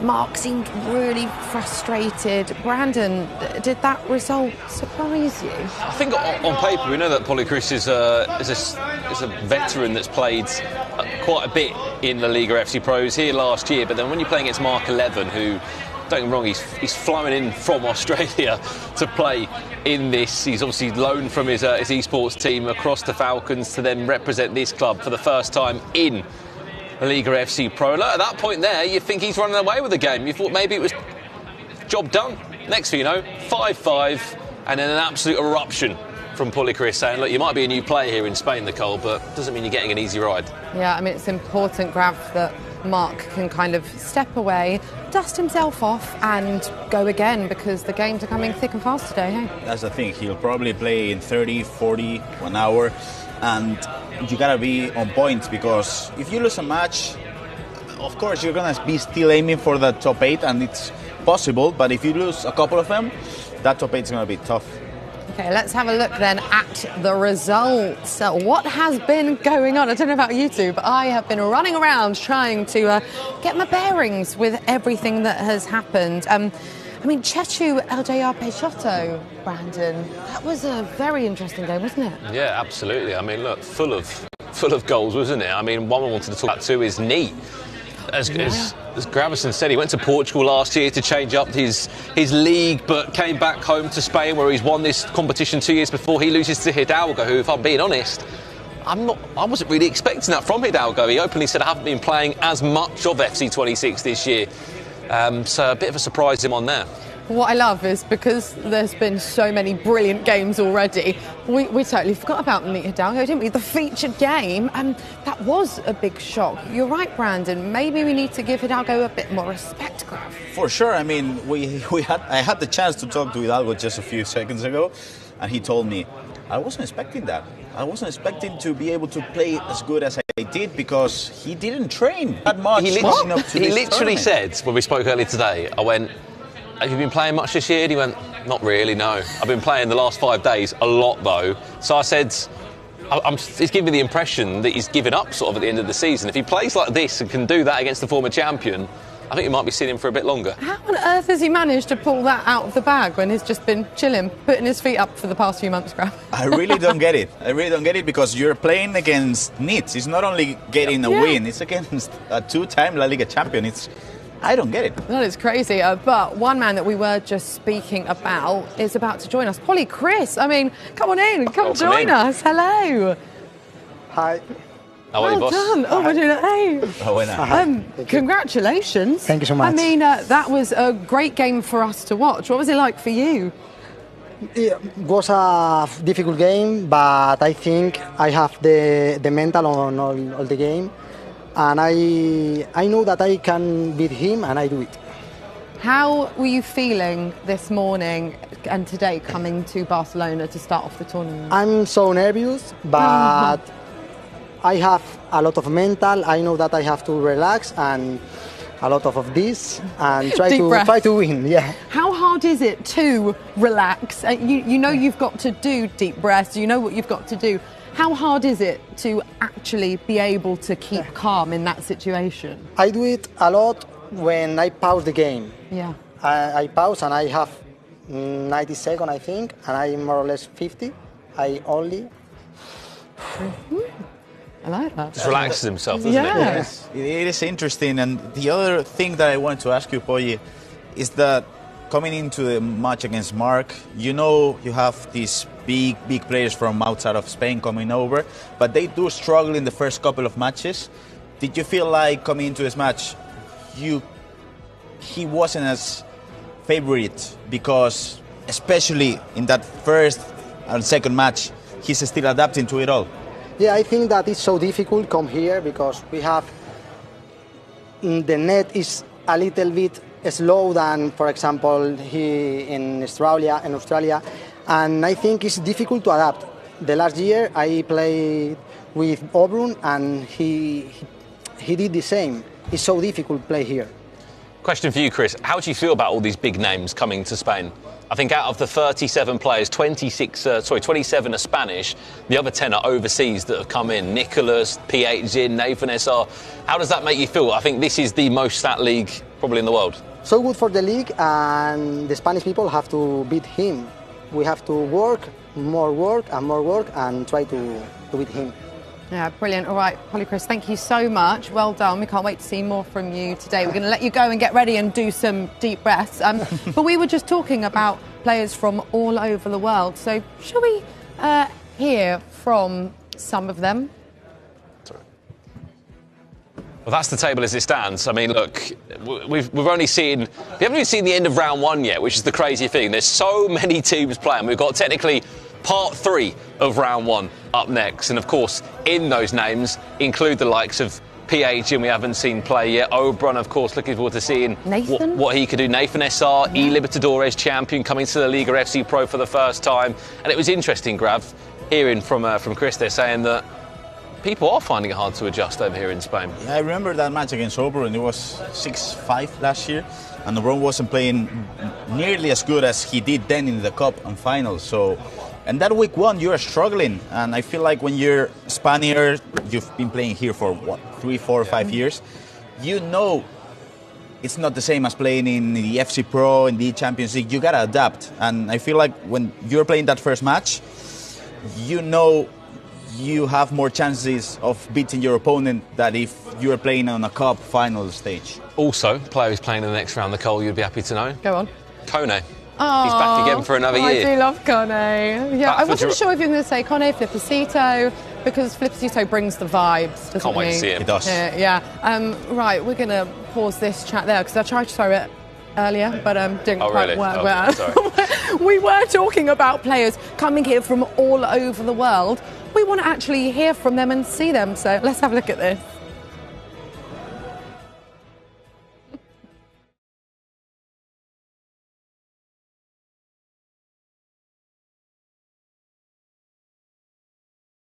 Una liga que yo puedo mejorar mucho porque tiene aquí muchos buenos jugadores, tanto españoles como gente que viene de fuera. Yo creo que los extranjeros deciden venir a esta liga, sobre todo que es una liga que acoge muy bien a los extranjeros. Les gusta jugar en España sobre todo, les gusta también la competición. I think this is probably the hardest league in the world right now, so that's why I want to be here. Everyone wants to be here. It's the best of the best. I think that every league is different from each other. In every country there is a way to play, and it's important, for example, for foreign players like me, to understand the way Spanish playing and to try to find a way to beat them. También es el hecho de ser una liga uno contra uno. No me gusta depender de nadie más que de mí solo. Y yo creo que muchos también piensan lo mismo. Otra cosa es el tema del draft, que por ejemplo en la liga jugamos con jugadores específicos de la liga Promotion. Entonces hay que adaptar lo máximo posible. Los jugadores que lo consiguen más temprano son aquellos que son favoritos a ganar. El jugador que más me ha sorprendido es Butragueño, porque es un jugador muy ágil. Pires e Butragueño são dois jogadores bem bons. I just put all my credits on Cruyff because I like him. Probably Espino, Bruiser Plus, he's ridiculous at left back. Pour moi, le joueur le plus redoutable, c'est Nicolas. Y yo creo que el campeón de la liga va a ser Nico. PHCin, ya todo el mundo lo conoce, tiene una trayectoria increíble. It's not, we play a lot of times against each other in South America. Acho que o mais forte é o Nicolas. Pero también yo creo que Leandro Peixoto puede ser un candidato fuerte para...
Won't you say why you're a stranger now?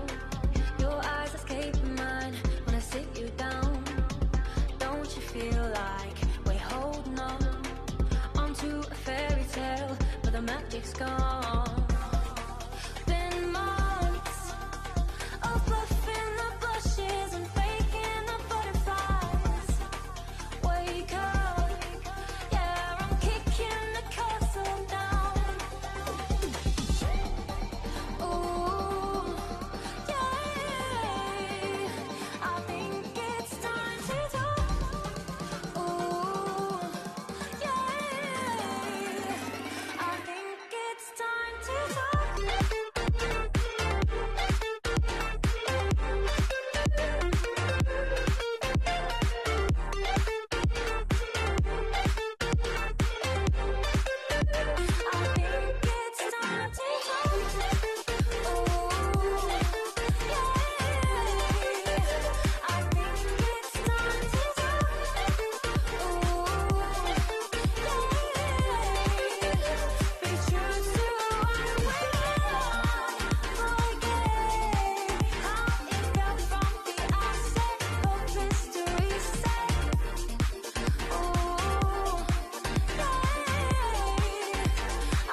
Hello, welcome back. We are in a very sunny Barcelona. I mean, to be fair, not that you can tell right now. Although we do look glowing, boys.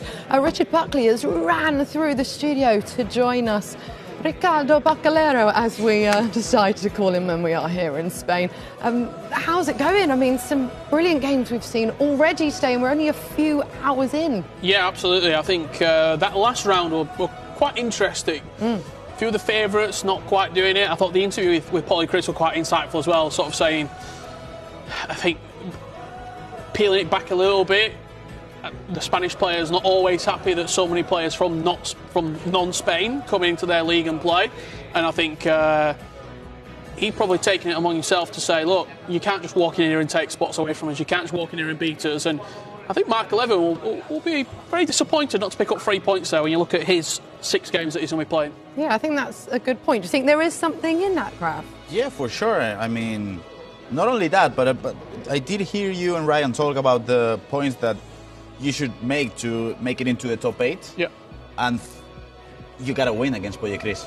You got to have plus 3 points in there, because if not, now he needs to win, I would say 4 out of 5 matches. Least, yeah, 10 points at least. And that's a difficult one. Yeah, next up, we've got loads of good games coming up, but featured match is, and we all know very well, Tuga versus Adri Dominic. What are we expecting from that one? I mean, Tuga surely favourite, Rich? I would be very surprised if Tuga didn't win this game. Yeah, you're saying that, but what have we seen already today? I think Tuga's slightly different from the players that we've spoken about who have lost, in the simple fact that the way that he plays the game, he doesn't get himself into these end-to-end scraps. If Adri Dominic goes up early, very similar to what Nasada did against him at the FC Pro Open when Nasada beat him 7-3, if you can pull away, Tuga, in my opinion, is not going to score 4 and chase you down. But if you let Tuga go 1 or 2 goals up, I can't see Adri Dominic winning this. He's also in very good form this season, Tuga. He's been playing really well. Okay, Grav, you're nodding your head. You don't see anything other than a Tuga win? I mean, you don't expect much from Adri Dominic here? You never know. We're in Barcelona. Anything can happen. Anything can happen indeed, but not in this match. Not in this match. I mean, okay, I'm trying, Adri Dominic. I'm trying. No, it's just that I feel like Adri Dominic, when we get to these games of transitions, I'm talking FC26 kind of game style, I don't think it suits him. And I feel like Tuga can adapt. He can play the transitions, but then if he wants to keep possession for 5-10 minutes, he'll be able to do it. And I don't see a way in which Adri Dominic can win this match, to be honest. Yeah, I mean, Tuga's won a lot. He's very experienced, Rich. That's probably also going to count for something here, you'd imagine? Yeah, I think so. And I think form is something that's very important in FC as well. And coming out the back of the Pro Open, he'll be disappointed not to have booked a World Championship spot from that. This is now his next opportunity to do so. I know it's a long way away, but he'll have eyes, top 8, got to be, get to the finals, then go into the Cup, get some extra prize money, guarantee your spot there. So, yeah, I think Adri Dominic, he was good last year, finished top 16 in both the finals and the Cup, but I do think he's going to start this league phase 0-1. Okay, well, we'll see what he will be able to do this afternoon. Some other games that are about to kick off as well. I mean, Oberon.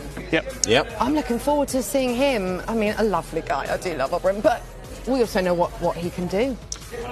I think he's going to win comfortably against Alberto Beca, even though Alberto Beca did have a really great regular season last year. He didn't qualify for the Cup, but he did win against Chosita, I think 2 times. And then against Embre, he did get a draw in one of the games. So I feel like he's always just 1 game away from that from that Cup. But I feel like Oberon, even though he's not playing that good this year in FC Pro, in online tournaments, I feel like he's the favourite coming into this match, Rich. Sorry, how do you remember, Graf, all of those results? I don't know. I'm actually going to slightly go against Grav here, and I think we might see, in the grand scheme of things, a bit of a shock. He's been playing really well recently. Albert, he finished top 32 in the recent Cup in Europe, Europe West. Geography not your strong suit. Europe West, which is a very, very tough region. Obviously, with England, with the Netherlands, Spain, Portugal in there as well. So he's coming in with good form. And again, I think form is very important in tournaments like this. And I think Oberon, I mean, you saw it last year, he did struggle in the league phase. He got grouped at the FC Pro Open, which is very un-Orbran-like, and I think we might see a little bit of a shock in that match. I'm curious to see that Andoni against Kone match. I was just about to ask you about that. Me too. I mean, look, two players that we've seen for years here in La Liga tournaments. Andoni, I mean, I would be backing Andoni. I don't know, what's his form been like recently, Grant? He's not playing well this year Okay. so far. But Kone's not playing well either, so I don't know. It's tough to call. Tough one to call. I feel like Kone, after last year, that game against Flippercito, that game that we all remember, he has to come back with a win. He has to start with a win because it was so unfair to him, that couple of matches he played last year, that I feel like the universe owes it to him. He has to win. The universe owes him. Will that be something that he's thinking about already, that he's aware of? Probably. Oh. Probably. We're already in game. Here we go. Tuga, Andrew, Dominic. Right, it's time to head to our casters. Brad and Ryan, over to you. Thank you so much, Nicole. Yes, we are already in our third round in this part of games, and they've already kicked off, Ryan. I mean, look, as we've seen already today, such a stacked selection of players, 37 different clubs all battling out to try and do what they can to get into the top 24. And we've been speaking highly of all the players we've seen so far. We forgot the likes of Tuga, who are playing in this round, PhD and Oberon. The list goes on. There are so many stat names here in Spain, but only 8 of them can guarantee themselves a spot in the finals this weekend as Tuga gets the party started. And just backing off what Richard said, I mean, expecting that Tuga is to go and win this opening game, I do agree with him. Yeah. It's been nice to see Tuga a bit more on the international side this year as well. He was at the FC Pro Open, wasn't he? I think this is the best Tuga we've seen in the last few years. I think he's coming in a rich vein of form. 1 win away from qualifying for the FC Pro World Championships, losing out, of course, in that FC Pro Open. It was close. I think it was against Nasada, I believe, in that knockout stage. For this game, though, you'd expect him to win. I think these two, the only thing they have in common based on last season is that they both lost to Nicholas, who was the eventual champion. But I think for Tuga, just based off form, it just seems only right to root for him to win this game.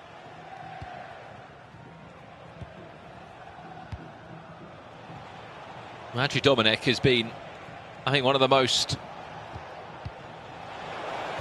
consistent players in terms of playing in the Liga FC Pro. Maybe not have always had the finish that he would have wanted to by any means, in terms of he hasn't won a cup, he hasn't won a league, he hasn't really had that big run in a Spanish Cup here, but he is a name that you can guarantee to be at a club and playing this year. I mean, surprisingly, no JRA Lion this year. We've seen him around the venue doing a bit of content creation this time. He's one of the pros that have, I guess, has hung up the controller for now. There's this new wave of Spanish talent that have come through, such as Polly Chris, who we saw in his last game. That was a big win for him against Mark 11. And speaking of Oberon as well, by the way, if we can go over to game 2, he finds himself 1-0 down. I mean, Richie was just speaking highly of Alberto. Yeah, I agree with Rich as well. And Oberon, not the nicest welcome back to Spain again for him. He's 1-0 down. That's only early doors there, 10 minutes in. But no one is safe. He might have been a previous Italian champion and have had runs, and maybe in the world rankings they represent how good you are. But, I mean, here it's just 6 games of FC. Anything can happen. Yeah, Tuga's toying with him on the edge of the box here. Could have had an opportunity to drive into space, but he cuts back, finesse. And he's 2-0 up, and it looks easy for Tuga. He's kind of, in many ways here, Ryan, as well, just with his career, he's been at the top for such a long time. He's getting older, but he's kind of getting better. Yeah, he went through those phases of course, when there were those 3 majors years ago, qualifying for basically every single world championship without fail. Then he went through a couple years of falling off a little bit, falling under the radar, off the pace. And that's normally where you stop playing at that point, don't you? Exactly. When you've had enough and you're not maybe enjoying your FC as much as you would have previously. That's not the case here. I think it's the opposite. I think it's motivated him to show that he can still compete at the highest level. He showed it this season with the FC Pro Open, as I said, 1 win away from the World Championship, being locked in. Over here, though, in Spain, he's still wanting to have that hunger to try and be the best here. Hang on. Goal back. Or not, sorry, we're looking at Kone over here. Kone and Done. I thought we were looking at the Oberon game. 1-1 over here. I mean, Kone's a great example as well. I mean, Ryan, not last year, the year before, he made a world championship, I believe, didn't he? He had an unbelievable run. Up against Andoni as well. It's not going to be an easy game. One of the toughest ones you could get at the start of a round. Of course, there are other games going on. We'll try and keep you up to date with everything that's going on throughout the games. Flippercito last year, I remember that first set of games, he was devastated. I remember he was in tears outside. He said he was going to come back and perform, though. Unfortunately, he didn't. He is certainly one that will enjoy being on camera as well, Flippercito. We'll keep you up to date with his game, and more so we have to speak about Nathan SR. He's playing against Jay Lyon. Again, there's 6 games taking place at the same time. You can see as it currently stands, Kone 2-1 up in his game against Andoni. Again, he's just signed for Celta Vigo this season, formerly of Atletico Madrid, and formerly having some unbelievable runs out here in Spain. The 6 games in this round, of course, Tuga against Adri Domenech, Osasuna against Malaga, Valencia against Leganés, Oberon against Alberto. Again, Oberon has unfortunately not found a goal back in that game. If we can get over to it when we can. Oberon against Alberto, game 2.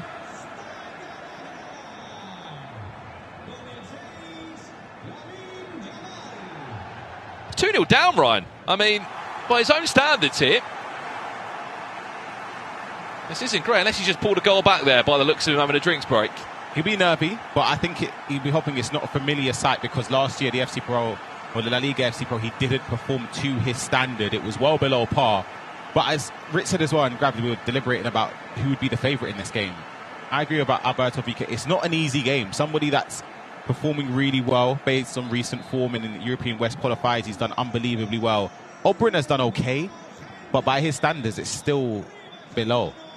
I mean, it goes without saying, Ryan, you come to this league to get your World Championship ticket, don't you?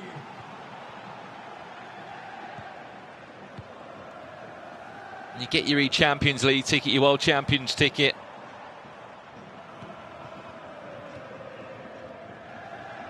And that wasn't the case for him.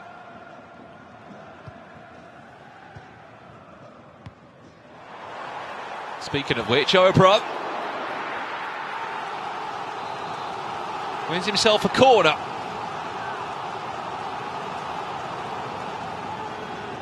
What can we see here from the former FC Pro Open runner-up? Ball into the box. He's looking for the typical flick down as expected, and it will be an easy claim for Alex Ramiro. I mean, Ryan, I'm sure you know the answer to this already, but we'll ask the chat here as well. Of course, there are draft requirements in play here. 10 million coins is the budget across the Liga FC Pro. Who was the most chosen player? I mean, I actually don't know that. Do you know it? So out of the 37, as Tuga behind us is leading in his game. Alberto has just scored another one against Oberon. He's 3-1 up now. Tuga 3-0 up in the feature game behind us against Osasuna's Adri Domenech. And Alberto 3-1 up. He's playing with Houseman at the moment. But yeah, I'll ask the chat as well. So out of the 37 drafts, this player has been chosen 36 times. Chat, I'll ask you as well. Who do you think it could be? I'm trying to think who's been in. Is it? I'll give you a clue as well. He's just under 400,000 never coins. mind then. I was going to say Espino because I feel like he's done a lot of teams. Who's a centre mid or centre back? 400k. Game 3. What's happening over here? Kone Andoni. 2-2 in this one. Andoni pulling it back. I've absolutely cheated, Brandon. There's a sheet next to you, haven't you? You've cheated. He's cheated already, hasn't he? Right, in the chat. Right, predictions. Pina. No, it's not Pina. Is it Lamau? Or is it Yamal, sorry? Lamine Yamal. I mean, it isn't Yamin Lamau. He's been chosen 18 times, his Champions League item. I thought it'd be more than that, you know. I actually think it's quite obvious now that I know it.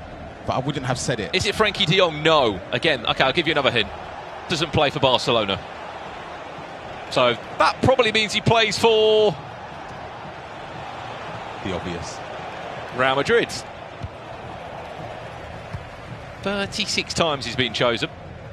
I think it's his Champions League item. That's a brilliant through ball into Robert Pires! Kone! 3-2. It's an FC26 goal right there. Triggered the run, and Donny didn't do much wrong. He actually tracked the run manually himself. You can see there was a couple yards between the defensive right back there tracking Pires, but it doesn't matter. When you have that first time through ball option on, you can play that pass with assurances that your player is going to get there. And then once you do, it's just about having that composure and decisiveness to score. And that's exactly what Kone done there. It's a difficult goal to concede, though, the other side of things, because you feel like, what have you done wrong in that scenario? You've tracked the run, you've run alongside the attacker, and you still don't get there. Just to confirm, the answer was Eder Militao, and a lot of you got it right in the end. I mean, we'll come on to the next question off the back. Who's the second most chosen player in the draft selection? This player's been chosen 32 times. 32 of the 37 squads. I know this one. I'm not going to spoil it. Is that because you got the sheets in front of you? I actually know this one. I actually know this one. Oh, he's giving it straight to him. Oh, that's a terrible use of a free kick there. Kone 3-2 up in this game. Tuga is still 4-0 up in his match. Obram 3-2 down, 40 minutes on the clock in that game as Maradona is dancing around the box. It's not Maradona who's been chosen 32 times, but it is Kone. It is 4-2 up. He looks dangerous, you know. Every time he goes forward, let's heading over, though, to the other game between Obram and Alberto VK. That all stemmed as well, Brandon, from that misplaced pass from a free kick. And then a couple seconds later, you find yourself picking the ball out of your own net. This one, though, Alberto VK, 3-2 up against Obram, who couldn't find that extra pass into the box. That player, by the way, has been chosen 32 times. Just over 1 million coins he comes in at. So what, 10% of the budget gone on this player? I think it's worth it, though. Play styles-wise, he's got everything. He's got 10 play styles, I believe, this item. Unbelievable. Midfielder. There you go. That's the hint. Oh, he's giving us a hint. Midfielder, 1 million coins. Tuga has conceded the goal, by the way. He's still 4-1 up over in his game. Any other real updates? How's the Brazilian getting on, Nathan SR? It's 3-3 against Jay Lyon. Very tough game there for him. Flippercito? Flippercito was winning. He gave away a dodgy penalty against Santiaram. That one was a difficult one for him to concede. I think that's just gone into half-time, though. This one's about to go into half-time as well, as Obram will tie us up at 3-3. And speaking of goals, Nathan SR has also scored another one. It's the first time FC Andorra have played in the LALIGA FC Pro.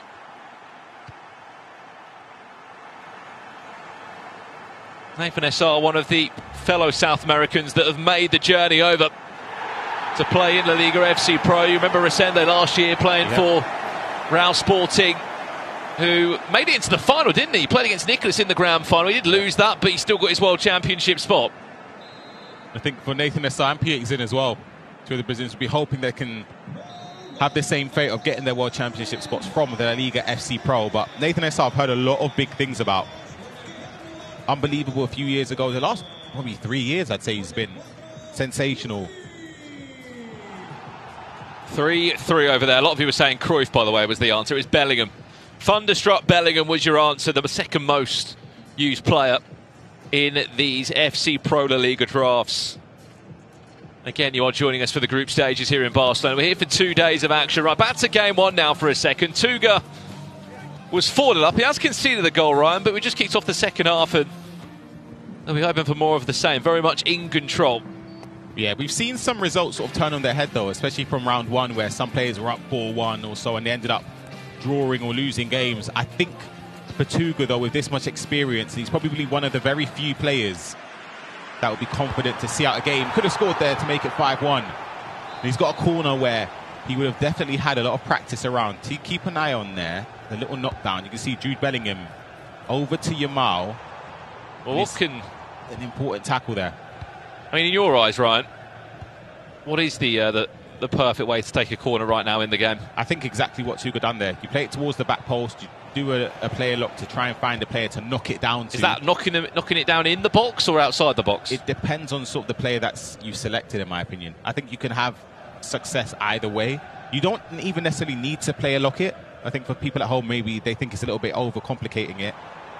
You can just knock it down and just hope someone can latch onto it. Player locking it gives you the 100% that the player is going to receive the ball. In terms of heading it back to them on the edge of the box, would that suit more of like a finesse? Yeah, absolutely. I think a shot outside the box is very fruitful in this game because of the lack of goalie movement being that impactful nowadays. You can just knock it down, take a touch, go, pretty much.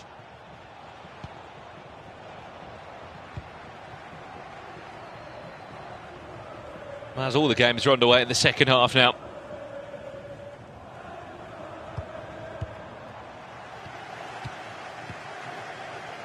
Back to game 2 now. Alberto VK. What a start he had against Oberon, who is back again in the Liga FC Pro for a second season. Was not the FC Pro Open that he would have wanted, Ryan, by any means. Didn't make it to the finals. He was a runner-up of the tournament last year. He already qualified for the World Championships off the back of last season as Alberto fires himself in front just minutes off the restart. No better way to kickstart that second half for Alberto there.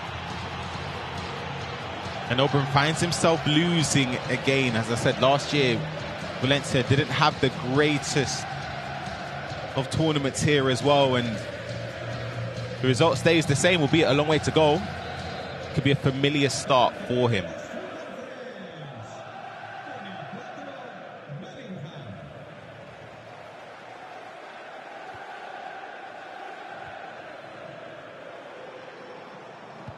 Well, let's check in with one of the Brazilians that's here. It's first time out in the Liga FC Pro. Nathan SR. Again, I mean, the season before last, he was a Libertadores champion, wasn't he? Qualified for the World Championships. That's a very risky tackle there.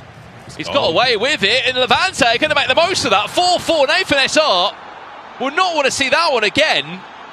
I'm not quite sure what happened there, Ryan. Yeah, I was about to say the same. I don't know if he's like, I don't even know what's happened there. All I know is that space for Yamal, you're going to get punished, and exactly that happened there. The finish in at the near post to make it 4-4. I don't really know what happened though on the ball there, if it was a slide tackle or not. I can't really tell. I think Eder Militao's gone down. Somehow the players avoided the animation of potentially going down for a penalty. I mean, you haven't been short of goals in this game. 4-4, by the way. I mean, a question for the chat. I mean, it's early doors. Who do you think will win the Liga FC Pro this year? Oh, wow. Nathan SR nearly straight down the other end. Seconds after, with that very same player, Lamine out. There's the flick down we spoke about, and there's another corner one. Mbappe tapping it round the corner. Gonna see it again. Militao flicks it down. Mbappe can't get the shot away this time. But yeah, in the chat, who do you think is going to win? Nico?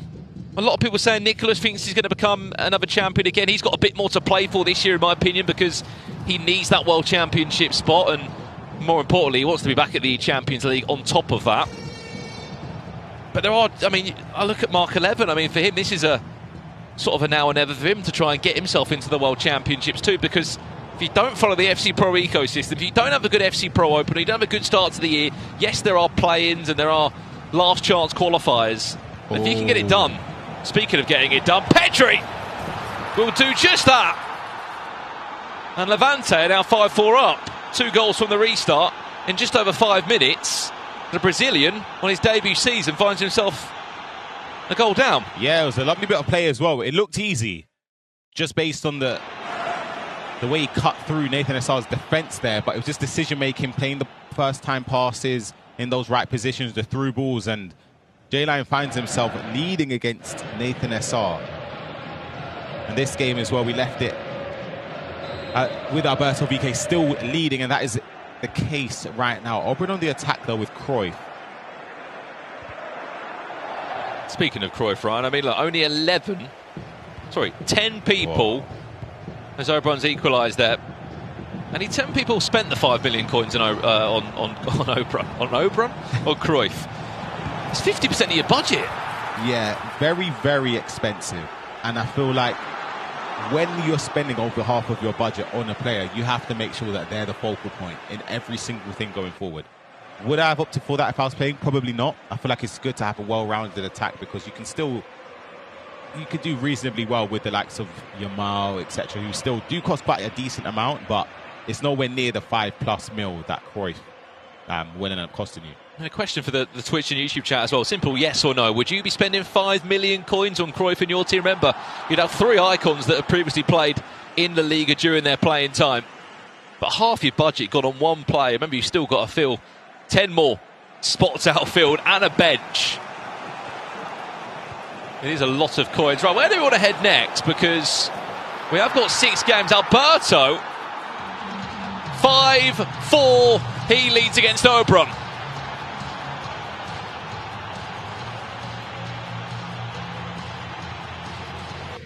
Well, let's jump over to game 3. Andoni against Kone, 2 of the old guard in Spain. 4-3. Girona are leading this one. They might be on for a 5th here if he can make the most of this. Xavi, one of those 3 icons that no doubt is the most popular choice.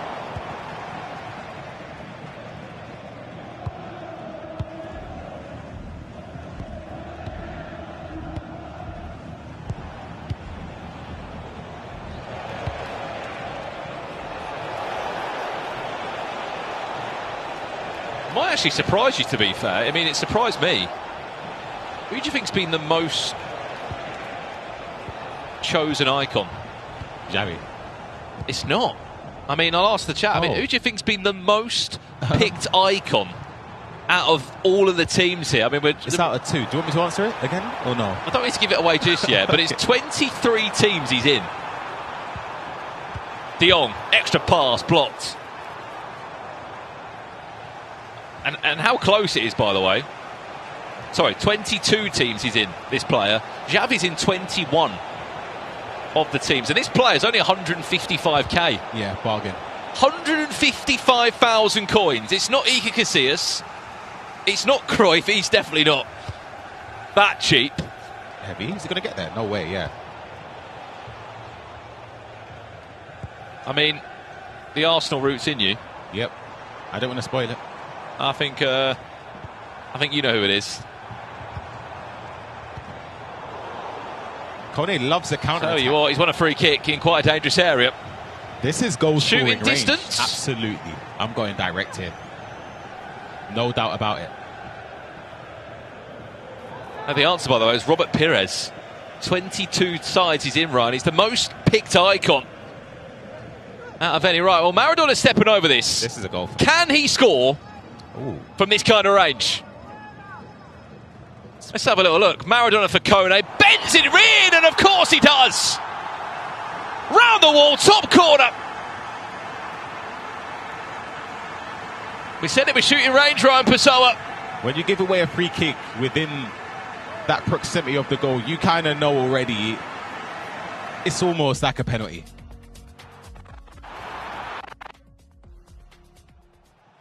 There's a bit of breathing space now for Kone there as we head into the last 20 minutes. Over here, though, speaking of breathing space, offside anyway. There isn't much here for Oberon, who looks like he's going to be kicking off his La Liga FC Pro campaign with his first loss.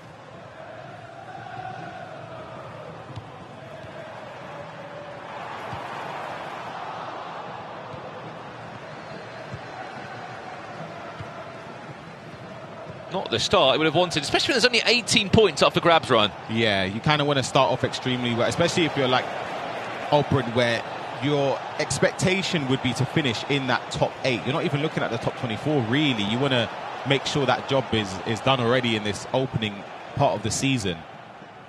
But as we said, Alberto Vicky, that's a very tough opening game.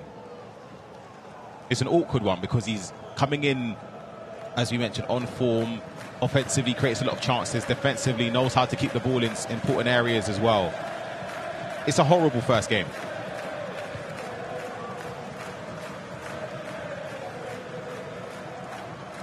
What a confidence boost this could be for Alberto, coming off the back of that recent online cup. It's an important point. Oh, what a ball that is. Cruyff! Oh, Obrun! Finish. We might be in Spain, but that is bellissimo from the Italian. The pass, the finish. That's why you pay the big bucks for Johan Cruyff. I thought he was going to take a touch, bring it down with Cruyff. You don't even need to. I thought if that goes wide, he'll rue that chance. He'll think, you know what, I had more time than I thought. But that is an unbelievable finish. Wow.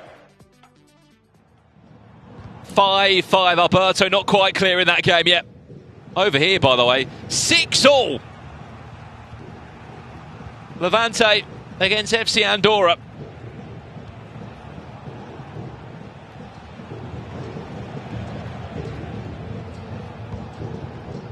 No, it says Rowney, but it is Jay Lyon there. Could he? I was about to say, is that Rowney's brother? Nathan SR. A lot of expectation coming into this game.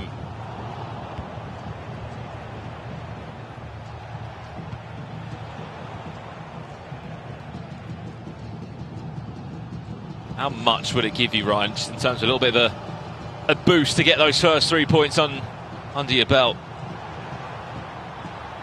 It'd give you confidence knowing that, of course, to finish in the top 24 to advance,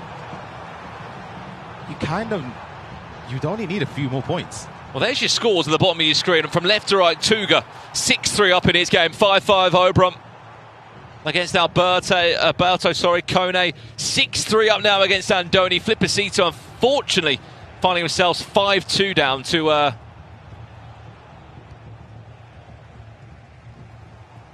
the JRG there, I believe. Here's Nathan SR, last 10 minutes. It's lovely. Oh, it's a good tackle. It's just that last pass that was... Look at the through ball. Letting him down. To correct myself, sorry, Santiram leading against Flipacito 5-2 in our last game is Burgos versus Castileon. JRG. Fortunately, losing that one 5-3 to Magic Sen. Well, into a pause we go very quickly now, as we look to round up the games from technically our first official round one. This will give us a good chance after this round to look at the actual league standings of how all 37 clubs are well placed. Yeah, the league will slowly start to take shape after the upcoming rounds as well. I think everybody's played other than P8 if I'm not mistaken. Let's take a look at the original feature game anyway between Tuga and Adri Dominate. Last time we seen it was Tuga leading 4-1, I believe. Don't know if he's got more after that. Let's see. 6-3. So of course that game is practically done. We'll see the dying moments of it, but a handsome victory for Tuga.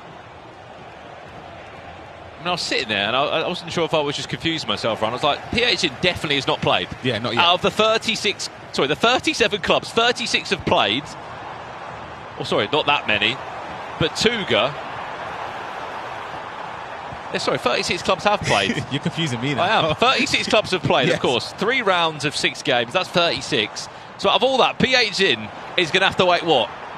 Till next round to get going, let's just say. So he's probably been waiting a good 3, 4, 5 hours to get a game.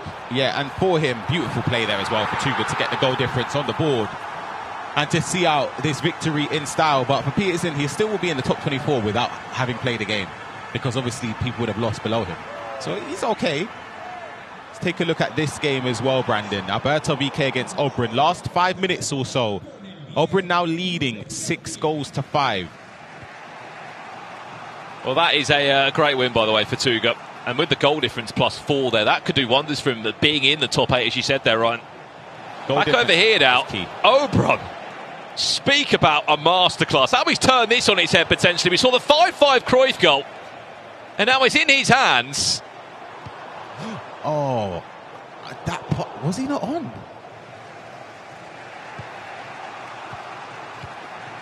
I don't know if he expected that. He's never been in front of this game, Ryan Obrun. He's about to walk away and pick up 3 points. I didn't expect this. How well Alberto is playing. Obrun's done so well. As we said, Alberto coming into this game, I would have put him as a favourite. I said it. For Auburn to come away with a victory here, as it seems it could be changing though. Hold on a second. Gareth Bale gets a corner. Oh, wow. Last few minutes. 2 minutes added on, Brandon. Just under 2 minutes left from the additional time. And he's got to defend a corner. Right, we spoke about corners quite a lot in this game. Let's see one now. Flicks it down potentially, and then there needs to be someone to have the shot, which Bellingham could do. What a save. Great save from Oblak. It goes out for another corner. This time, where's the flick off going to go? Bellingham. Again! And off the chest of Eder Militao.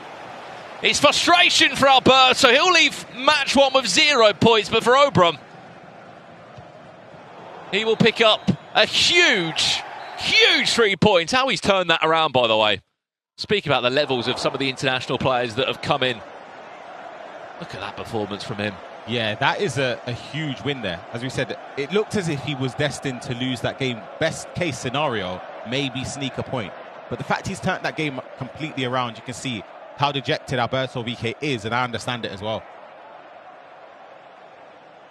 Well, as you can see, that's the technically the end of the first round of action there, a third of the way through our games.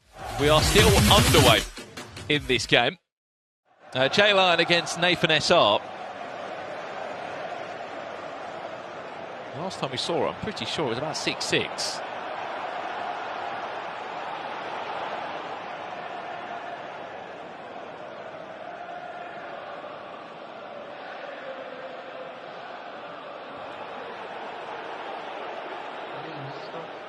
I've also just looked as well that the PH will be in action next round. He's playing against Kone. So we'll look forward to seeing PH, the former FC Pro Open champion, taking on the Spaniard of Girona. Am I looking there again? Tuga playing. Tuga's playing against Daniel Aguilar, right behind us, in fact. It's going to be in our featured pod, just sitting where we're commentating, Ryan. Dayu against Mark 11. We're seeing Mark 11 back in action. Nathan SR will actually be playing against Rowdy. That's the one. This time against Rowdy. He's playing against Jay Lyon right now. Right, 7-6 is the score. It's an added time of 2 minutes. We can jump into the game and see it full screen. I believe it is Nathan SR that is leading 7-6, Ryan. We might have actually missed the end of the game. Yeah, it'll be a huge 3 points for him. Massive victory. It seemed to go end-to-end. Oh, there you go. Be end-to-end, sorry. Added time of 3 minutes. Get the goal difference. Tucks it away. Yeah, there we go. There's another big goal. 8-6. Nathan SR, welcome to the Liga FC Pro. FC Andorra in their debut season in the competition. Picking up a huge 3 points, Ryan. And that basically concludes our first official round one. I mean, we've had 36 players in action with 18 games being played, and I don't even want to know how many goals we've seen.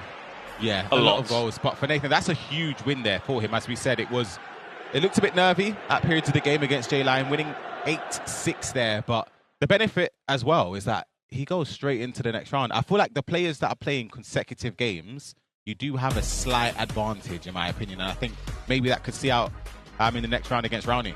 You might just be able to see him. He's just behind me. Where is he? PH is in town. He's in action in our next game as well. We're going to pass it back over to the desk to break down what we just saw there. But technically, round one is done. 36 clubs have played, but PH hasn't. He's up next. We can't wait to see him in action. Lovely stuff. Thank you, guys. We're excited to see PH in action here in Barcelona, aren't we, Rich? That's coming up next. Yeah, we certainly are. I mean, he's one of those players that always draws eyeballs. He'll be one of those as well that we spoke about it before the game. Those non-Spanish players probably looking at him and thinking, we expect him to be probably top 8 when it's all said and done, once these groups are rounded out. You made some predictions, didn't you, earlier on? And whilst those games were happening, you were quite happy, weren't you? Because your predictions were coming true. How's it looking now, Rich? I mean, the Auburn game was a fantastic game, we've got to say. However, it didn't come out in the end. I did say Albert was going to win that game 6-5, but my Tuga prediction, Tuga gets in front and he takes the win. And it was a very, very classy performance. Also, that Girona game, I've got to say, really, really good win. Kone 8-3.